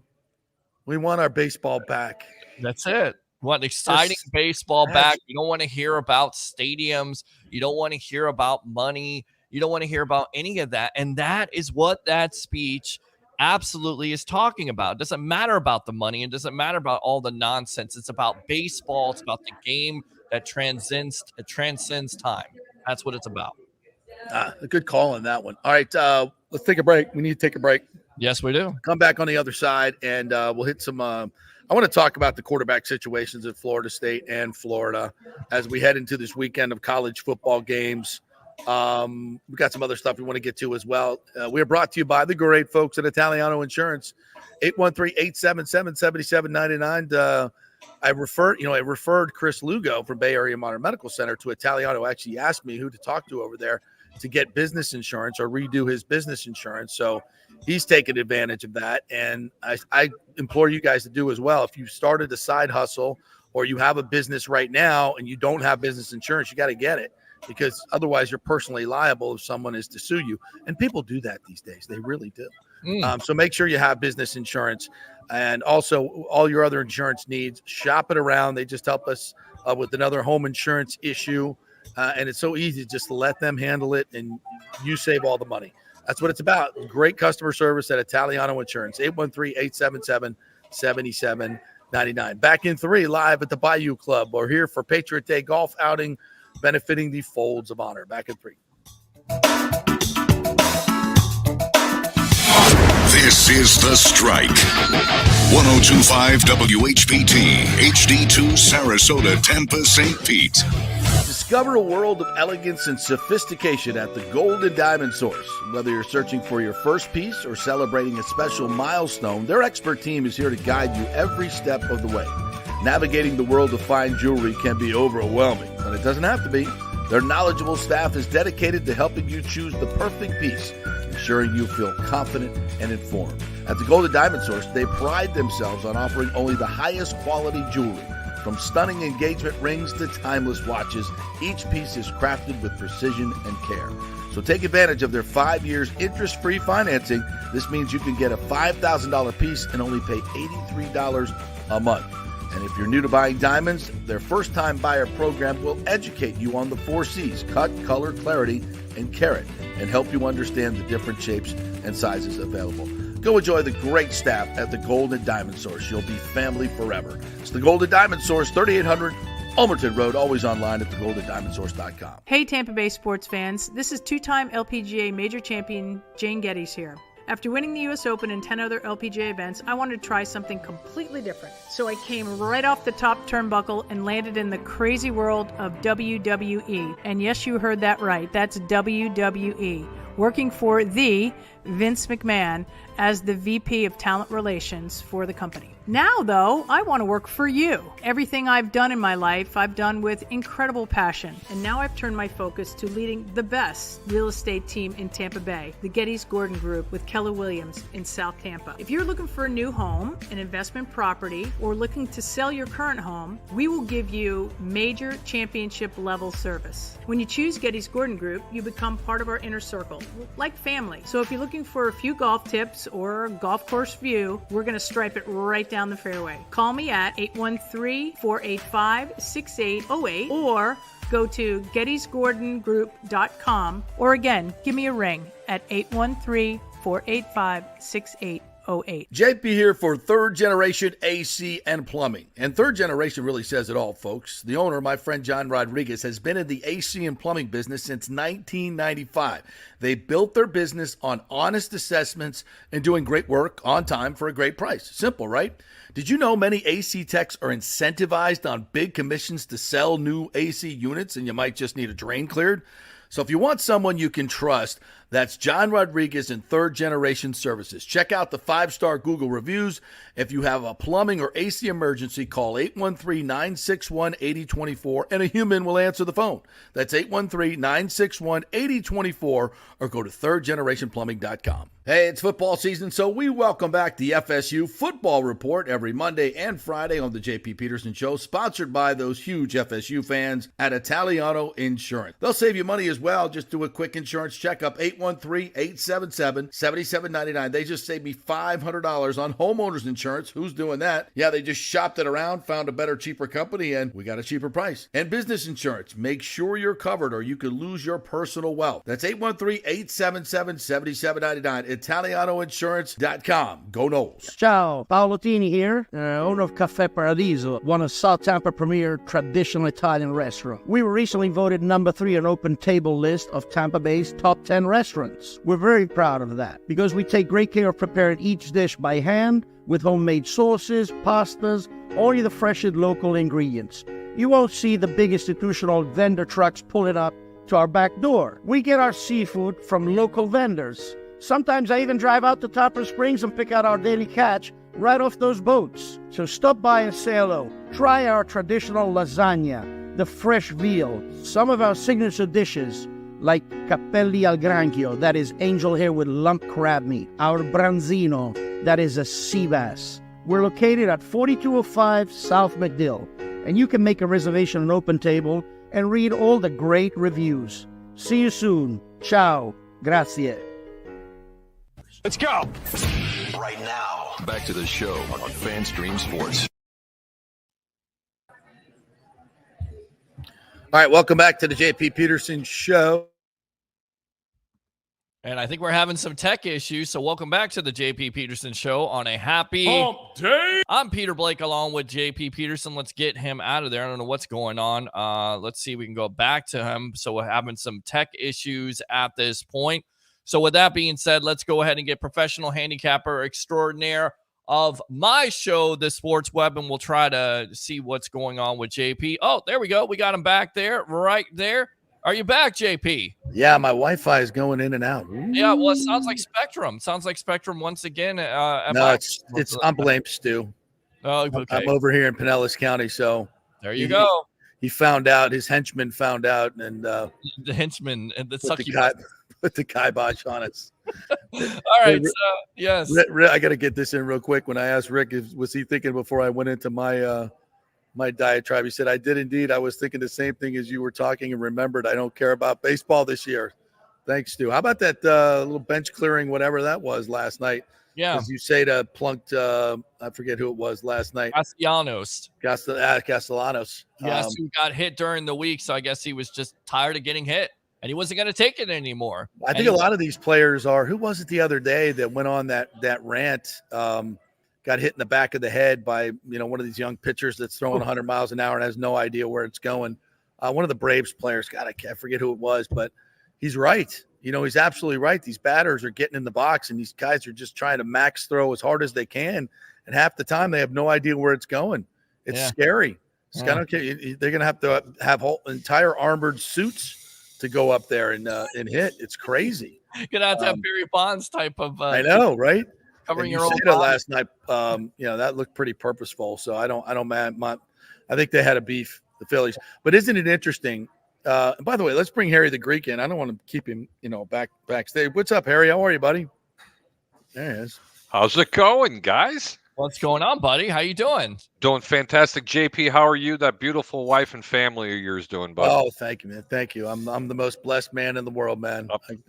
Don't even get me started with my lovely. Buddy, for those of you that don't follow you on Facebook, it's amazing. I love some of the food pictures you send out. I'm telling you, you're the quintessential husband. I'm telling you, man, because you're seriously, man, because people really don't know how in tune you are to your family. And I'll tell you what, man, you are a blessed individual. Man. 1,000,000%. Right? Bro. You're Greek, you know that. Family's everything. It is everything in this world. Yeah. Yeah, well, thank you for saying that. I appreciate that, and I hope that comes through in our postings. We're certainly not showing off our wealth. I can tell you that. We're just trying to. No, man, it's great. It's really great. My wife even commented on it last week. Oh, well, thank you. Well, thank you. Well, as I was making a point about my love for the game, and I'm watching these Rays Phillies games. Man, what an atmosphere! What an atmosphere in Philadelphia. I mean, obviously, they're one of the best teams in the league, and they got Kyle Schwarber hitting bombs, and all these great players. They play so hard, and it's just the atmosphere is tremendous at that ballpark. And I'm like, man, I'm envious. I'm envious of the Phillies and their fans and what they get and the baseball that they get. And you look around the league, it's just not the same here. JP, I'm envious of the organization. I'm not envious of the fans. I've been to Philadelphia. I know you have. I would never be able to go there like this. What are you kidding me? You get shot. No, but you know what I would like to do? I'd like to put Stu Sternberg in the batter's box and just, let him have target practice. Am I allowed to say that? Because everybody loves the disdain that I have for this man. Okay. You want to make some money? Yeah, put him in a dunk tank and let the fans pay to dunk his ass. Are you kidding Down me? here in Florida, they don't have enough. There you go. People pay a lot of money. You don't have enough. You don't have enough. They don't have enough fans to go there to put him in a dunk tank. Send his ass to Philly. Let him walk around downtown Philly with a Rays uniform on. That's a dunk tank now, JP. Let's call it what it is. Philly would eat him up. Yes, they would. That would be great. It's actually a great idea, Harry. You like that idea, Pete? We're not condoning any physical violence, of course. No, not at all. It's just a little dunk into the water. No big deal. A little baptism of sorts. Of sorts. Like, hey, how dare you wear that shirt? How dare you wear that Bears shirt? Like you actually won something this week. You didn't win anything. They're 1-0. What the hell does that mean? It's They're 1-0. 1-0, JP. That was the gift. 1-0. Of course it was a gift. Left-handed shit pass. It's a top 5 defense. The hell, in the history of football, in the history of the NFL, you don't score an offensive touchdown down 2 scores at halftime. You're 2 in 370, I think it is. And now it's 3 in 372. You don't even score an offensive touchdown, and you win a game, and you act like something. JP, look, man, we're not acting like anything. All I'm saying is this: 2 things. Don't make me Dennis Green your ass here, okay? Okay. Number 1, don't make me Dennis Green you. 2, it's from a gambling perspective. You're on the due theory. Yeah. It was due to happen. You know what? I got to tell you what, since you did bring that up, I'd like to touch base on that. I don't think Caleb Williams of the Chicago Bears know who his starting center is, because the entire game he looked worse than Donovan Smith. It was a human turnstile. Every single play, JP, every play, it looked like Caleb and his center were going to kiss each other, like face to face. Right. I mean, he lost is an understatement. How that kid stood upright, I have no idea. But I'll tell you what I did see, JP. I seen a defense that never quit. I seen the special teams that played out there, you know what. And I seen the heart, and the kid never gave up. He did make a really nice play for the 2-point conversion, and he made a really couple of nice throws.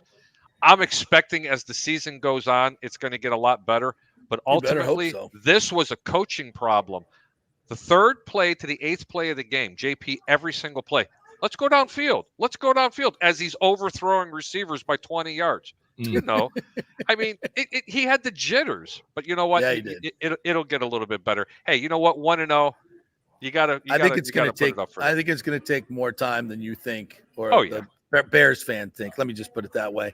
It's going to, you watch the way he played in college. This was my whole point about Jaden Daniels. I think is going to have a much better rookie year, and I bet on him to be the offensive rookie of the year. He's just a much more polished quarterback. Caleb is a freelancer. You know, he's got a lot of Mahomes in him, but he doesn't have a lot of pocket passer in him. He's going to have to learn that part of the game. And he's got all the talent in the world, and he certainly has a great supporting cast, minus the center. But everything else looks decent, right? Is that offensive line good enough? No, the offensive line is fine. They were going to have problems at center. I'm going to tell you straight up. I don't want to make this a whole Chicago Bear program. But I'm telling you right now, the offensive line's a lot better than what it was. This was strictly coaching. They really wanted to see if they could just open it up and light it up. Look, the bottom line is this. You've got a whole stable of running backs back there, and you got 2 Pro Bowl tight ends. Forget about the wide receivers. Hand that ball off, dump it off to your tight ends, hit the guys coming out of the backfields and a couple of crossing patterns. Everything will open up. It was completely a disaster for the way they called that game. And I like Waldron. I think he's going to be a fine OC for this team, but they need to really pump their brakes because he's not Peyton Manning. Okay, not yet. Let him come into his own. I'll tell you what. I had a good week last week, and I never start out the season 4-1 ever. 4-1 is the way we started out, JP. Against nicely done. Yep. Wow. Go ahead, JP. Dude, I absolutely killed it on the Bucks props bet. I won 4 different props, about $800 on Hard Rock, and it felt almost easy just because a lot of it was Bucky Irving, Jalen McMillan, who got 1 throw and went over on everything that I needed, but should have had 4 touchdowns in the game. So when you know teams like your Buccaneers, you look at some of these over for Godwin, easy. Over for Baker, season wide as well, because the Bucks are so undervalued. It's incredible. God. It's horrible. I mean, and I hate using this to fake news. I call them the fake pundits across all the broadcast networks. It's ridiculous the respect that this organization gets. And so I don't make get money it. on it. Make money on it, people. Yeah. Yep. You know what? I told you, I told Peter, I told everybody on every show. When I went up to Jersey, I made a substantial wager, JP. They're giving me 4-1 on my money for the Buccaneers to win this division. I know, it's ridiculous. It's ridiculous. 4-1. What's everybody in bed with the Atlanta Falcons? They got you. They are exactly who we thought they were. And I'm telling you, and I'll say it again, this team will finish 3rd in the division. Watch. Yeah. Are you surprised from the Bucks betting aspects? What do you see? What did you see from the Commanders game? And then what do you see with this Lions game coming up? Back to the scene of the crime here, Harry. Great question, Pete. Thank you. You know, I'm going to tell you exactly what I've seen with the Commanders. I've seen the Commanders play a decent quarter of football. They had a little bit of problems. Still, Tampa Bay suffers with a mobile rookie quarterback. You're going to run for almost, you put up almost 100 yards. But you know what? They bend. They didn't break. And you know what, Pete? That was the biggest problem you and I had. We had some discussions to nauseam regarding this Buccaneers defense. I don't care if they give up 500 yards of defense. Give me 10 points on, you're only going to score 10 points on me. I'm going to win almost every ball game that's out there. And you know what? They played a hell of a game. This is the game that I thought that Tampa Bay was going to struggle with because of the rookie quarterback in mobile. And I said this team would probably start 5-1. I stand to be corrected. This team can go 6-0 to start the season. That's how much I like this Buccaneer football team, even with the injuries in the secondary. That's it. It's going to be a tough ass this week in Detroit, though. Without Winfield, without Winfield, and maybe looks like Christopher Cole just told us that Zion and Logan are going through warm-ups. So yeah, they need Zion to answer the bell this week. They need the corners. Without Winfield, without being down a corner, maybe two corners, and can't see. Hopefully that injury bugs me. His calf injury, re-injured. We need Winfield and we need Kancey to be special for this team to be special this year. So those two injuries bug me. Since we're talking about Tampa Bay and we're talking a little bit about, handicapping, JP, I'm telling you right now, I watched this Detroit game, not this past game only, but the playoff game against the Tampa Bay Buccaneers. Very similar teams. Detroit tried to get a lot better in their secondary, but they're very young.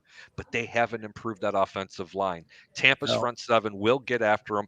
And trust me, their best quarterback is sitting on the bench because they paid the wrong one.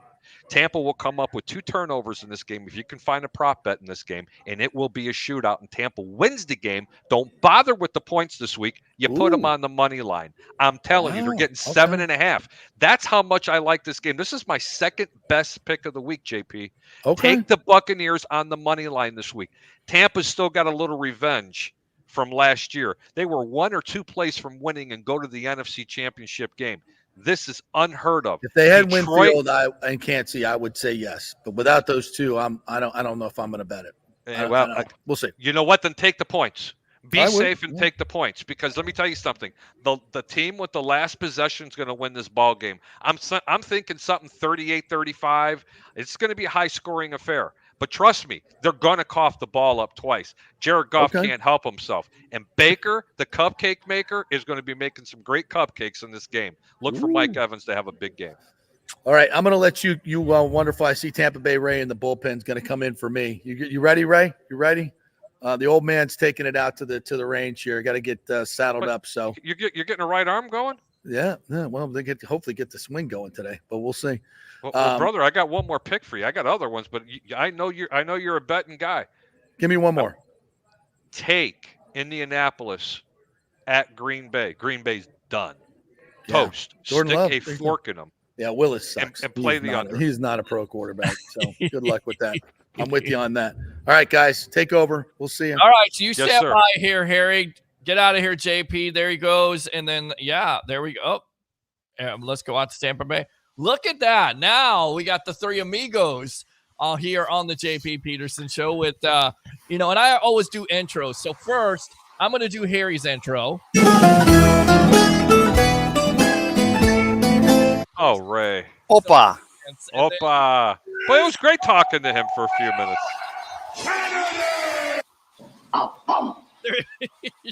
Harry, I like what you were cooking about the cupcake maker, but what's the current line in Detroit? Are they still 3.5, or has it moved over toward Detroit, or is it still? What was the point spread? 3.5. Ray, hurry up. Go get your mortgage money. Bring it over here. The Greeks got something for you. It's 7.5 point favorites, Detroit. Wow.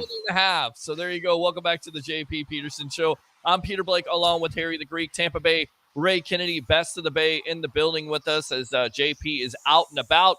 So we'll take you from here Going back to that, why do you feel so confident, Harry, with this Bucks game? And Ray, you can go ahead and comment on it. Well, Peter, first of all, please warn JP about that 19-foot gator there on the 7th hole, I think is what the long bayou guys said there, because, you know, those gators don't like those Seminoles when they're patrolling in the swamp. Are you kidding me? I'm sorry. JP beat the brakes off of that gator with a switch. Have you seen JP? I know, man. He went to Bay Area Modern Medical for all his medical needs. Right got there. that tush, that Brazilian butt lift. I like it. No, you definitely didn't do that at all. Shut up and be quiet. Yes. Tell you what, I'm on a pitch count. I'd love to give out these picks. Tampa Bay Ray, he's not only a left-handed reliever, but he's a right-handed reliever, and he's a hell of a catcher. Wait a minute. It's not 10 o'clock, so I can't say that. No, you can't. You cannot say that. No. But I appreciate it. Now, Ray, roll your window down, okay, and give me your license. Can you do that? Are we going political again? Perry, give us these picks you're talking about. Let's not. These picks. Miami at Buffalo. I'm sorry. I like the Miami Dolphins -2 against the Buffalo Bills. Make sure it's a really good game. Indianapolis, love them. Lay the 2 points at Green Bay. Dallas and New Orleans. Dallas absolutely put an ass whooping on Cleveland. Don't expect anything different. New Orleans is going down big. Don't be afraid to lay the wood. The Jets at Tennessee. Hey, everybody liked that 140-year-old quarterback? I did. It was his first game back. Let me tell you something. Aaron Rodgers still got a lot in the tank. I can't believe I said that. That's a good call because that Jets defense and the Titans without Derrick Henry look like a lost cause as Will Levis is trying to find his butt from a hole in the ground. I would definitely like that play. How many Jets, points are scoring? Jets -3. San Francisco at Minnesota. Minnesota, smoke and mirrors, baby. They beat up on a bad Giants team. That was my one loss. San Francisco will win this game by more than 5. Tampa Bay, can't tell you enough about it. If you got the cojones, you play them on the money line. Don't even bother with the points. Pittsburgh at Denver. Justin Field led Pittsburgh Steelers over at Denver. Maybe it won't take 6 field goals. I got 2 touchdowns, 1 in the air, 1 on the ground for Justin. Lay the wood at -2. Atlanta at Philly. Hey, 0-2, baby. 0-2 for the Falcons. Take Philly -7. Carolina. How many tackles does Devin White get this game? That would be my what do you call it? My exotic pick. Hold on, people are going to call me crazy, but this is why I'm the Greek, and this is why you make a lot of money off my picks. I'm not trying to be too conceited here, but man, look, 74% last year. Whew. It's getting hot in here. Wow. Over 70% for 4 straight years since I've joined these two goobers. You ready? Take Carolina at home against the Chargers plus the 6 points. They are going to play a much better football game. And you know what? That puts Atlanta in what place? If that happens, hang on. What place? 4th. 4th place. Last place where they belong. Going back to Atlanta here. And I want to talk to Ray about this and talk to you about it also, Harry. Are you surprised how bad Kirk Cousins looked because the mobility wasn't there? Might as well ask Ray this question because I've already talked about this 100 times on both of these shows. Yeah, let's go out to Ray. Are you surprised that this offense looks so bad with all the hype about Kirk Cousins coming in, big-time contract, $180 million, the plethora of weapons they had on that offense? Are you surprised they look so bad, Ray? And Ray's muted. Hey, Ray, your mic is muted. There you go, Ray. You got to push the button. It's amazing. There you go. I'm not surprised. I'm not sold on Atlanta not being that good. Don't forget, Arthur Smith was the coordinator on the Pittsburgh sideline. So if there were any sins to be taken advantage of, he kind of knew about it. But you know, we saw Kirk Cousins, and when the Bucs went into Minnesota last 2023 in Week 1 and made him dance and put him on the ground, the only way to beat him, pocket passer, is to put that pressure. I don't know if they get the pressure on Atlanta again. So if offensive line can hold up, he does have some weapons to find. But I like what Harry's saying, because put them 1 or 2 games back at the Bucs early, and they're going to be there the entire season. Because Cousins threw 2 interceptions last week versus the Steelers, a good prop bet could be multiple turnovers once again versus a Philadelphia Eagle defense that could be just as talented or more. Okay. All right. He's shaking his head yes. I can't see him. Did he say what he said? I can't hear. No, I don't hear the brain. I said yes. You know what? You got to forget about. Hey, listen, I hate proposition bets, but if you want prop bets, look for 2 turnovers or more from Jared Goff in this weekend. That's it. Look, man, I got to bounce. This has been an absolute blast. Thank you so much. I have to get back to my normal 9 to 5 where I actually make some cash. Okay. So I got to take care, but I really appreciate you having me on the JP Peterson show along with Tampa Bay Ray. You, Pete. You're a hungry Howie's guy, so I don't know what else. Right, you're going to talk about you. You did definitely talk about my family coming in because guess what? I got no family coming in, so there you go. I got Papa John's the background. He said, "Peace, Harry." Double deuces. Let me give it to you. Let me give you the Tyreek Hill thing. Hey, Tyreek, you got to get out of the car when you're told to get out, or roll down your window. That's all I'm going to say. I got to go. All right, see you. Get out. That guy. And I hate him because he gives that Atlanta pick or the Carolina pick, and I always hate him because he does always throw that weird one in there, but then those weird ones usually hit, and that's what puts him ahead of the game. So that's one I'm going to keep an eye on for that. The Carolina Panthers to cover the spread. Wow. Yeah, and Carolina looked absolutely god-awful last week with, of course, former Bucs offensive coordinator Dave Canales. So I want to go out to some of these comments because we didn't get a chance to read some of them here. We got Tampa Bay Ray. Best of the Bay. Let's see here. I read this from James. This is from about USF, and then you talked about this. I want you to chime in on it. The elephant in the room is why did Golish kick a field goal down 8 with 6 minutes and 47 seconds remaining? I don't care if they don't make it. Bama would have been backed up. No way they score. JP kind of feels the same way. Why not go for it at that point? Put your defense in that position. They've already caused 3 turnovers. Where do you lie on this situation, right?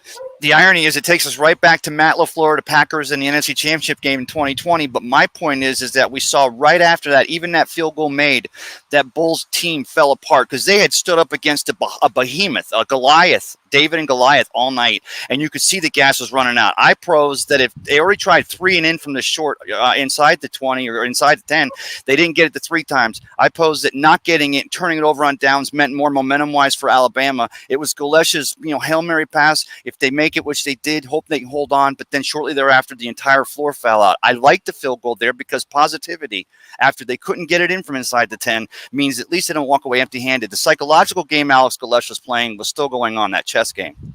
All right, let's go out to Lonnie Wilkins there. JP, I tweeted your email. The Rays sent out about next season, lots 6 and 7 will be closed due to construction. As I hear my dog in the background, shut up, Alex. He's excited about that construction. And finally, I think there's a lot of Rays fans out there, yes, Alex, that are excited about finally putting shovels in the ground there and talking about construction of a new stadium. Let's see here. Christopher Cole says, ESPN saying that the Cowboys winning Super Bowl after 1 game, shaking my head. I mean, it's what they do. It's their playbook. Yeah. And I know Tim, who does a great job, Fan Stream with JP, all his great shows. He's a big-time Cowboy fan. But you have to ask him, even he doesn't believe at this point that the Cowboys are going to win a Super Bowl after 1 game. It's what they do in the regular season. Now, what can they do in the postseason that makes them different? Let's go out to Lisi here. Saying RIP to legend James Earl Jones. Thanks a lot for the comment. Sandlot too. You mentioned that, but you're talking about Dream of Fields or Field of Dreams, but the Sandlot too. When they get that ball and he's got the one, it's signed by me and Babe Ruth, and what that meant in that movie, how they made that movie up. He said so good. George? You mean George? George? You mean George? Yes. I believe that he is that character. That's how great he was. And then of course, Coming to America. Who doesn't like Coming to America? I like Coming to America too, but the original is always the best. $20 per person. Sign me up for anything. That price now for sports. Absolutely. We talked about what Rick had to say with Stu. Let's go out to Christopher Cole. Speaking of baseball, the Cubs got the best Japanese pitcher, and they're on fire, but it's a little too late. We talked about this story here. Titans choked the game away. Zion and Logan is going through warm-up. So that Funderburk, don't forget Funderburk. We've talked about him, the Appalachian State undrafted free agent. You're going to hear his name this week because he's going to be a great depth and support piece for that defense in that back end. Absolutely. Let's go out. Nathan says Bucks had an issue with Daniels because of Hall and Cansey didn't play. Exactly. And look, if that is the only downside about that game and there wasn't much, and even the great TJ Reeves, the media icon from the Buccaneer Radio Network, gave his take at the end of the game, which, by the way, tune in before and after, especially on the field there with TJ Reeves, JP Peterson, Jason Allen was on. That's the only downside you could take from that game is because the Bucs lost containment. But besides that, I felt like they got after Daniels. They could have caused some turnovers there. He didn't throw from the pocket, didn't have a lot of time. They shut down the running game. They shut down McLaren. So, yeah, I mean, Daniels is talented enough. Of course, you're going to have to contain a mobile quarterback. Mobile quarterbacks coming into the league. But if that's the only downside about it, like TJ said, you'll take it. And especially it helps with Hall and Cansey not playing in the game, especially Cansey. And I went back and watched the game again. You're right. Joe Tryon-Shoyinka was a man on a mission, but it turns out that Jason Light drafting a Logan Hall, Sac Avenue, and Joe Tryon-Shoyinka and having the depth and the pieces and the yaya and bringing it, and even with Kalijah Cansey still kind of going to have another start like last year and take it a little bit slow out of the gates. Kind of like Mike Evans and the hamstrings used to always be. I don't want to go there. But what I'm saying is that you're seeing it that he actually has a plan. That's why we go back to in the signing in the summer of the player whose name we don't mention who didn't want to come here, and they get that signing that bonus back is like I don't think that was a problem for this Buccaneer team. It was someone else to come in and compete. He wasn't going to make this team. He made the best decision to stay away. Of course, we know who I'm talking about. Absolutely. We'll read this comment and we'll get out of here. James says, Harry the Greek makes my 12 wins sound sane. Absolutely. And Gary says, go Canes. Thanks a lot for all of you tuning in today to the JP Peterson Show. For Tampa Bay, Ray Kennedy, Harry the Greek, of course, the great JP Peterson, and all the great guests. We will be back tomorrow here from 10 a.m. to 12 noon talking Tampa Bay sports here, right here on all these platforms. Watch out for that Gator, JP. Watch out for that Gator. You know how those Gators get. Absolutely. Watch out for the Gator and watch out for the evolution of Sports Talk Television, the Sports Web, live tonight at 9 o'clock on Facebook, YouTube, and Twitter. We will see you soon here on the JP Peterson Show.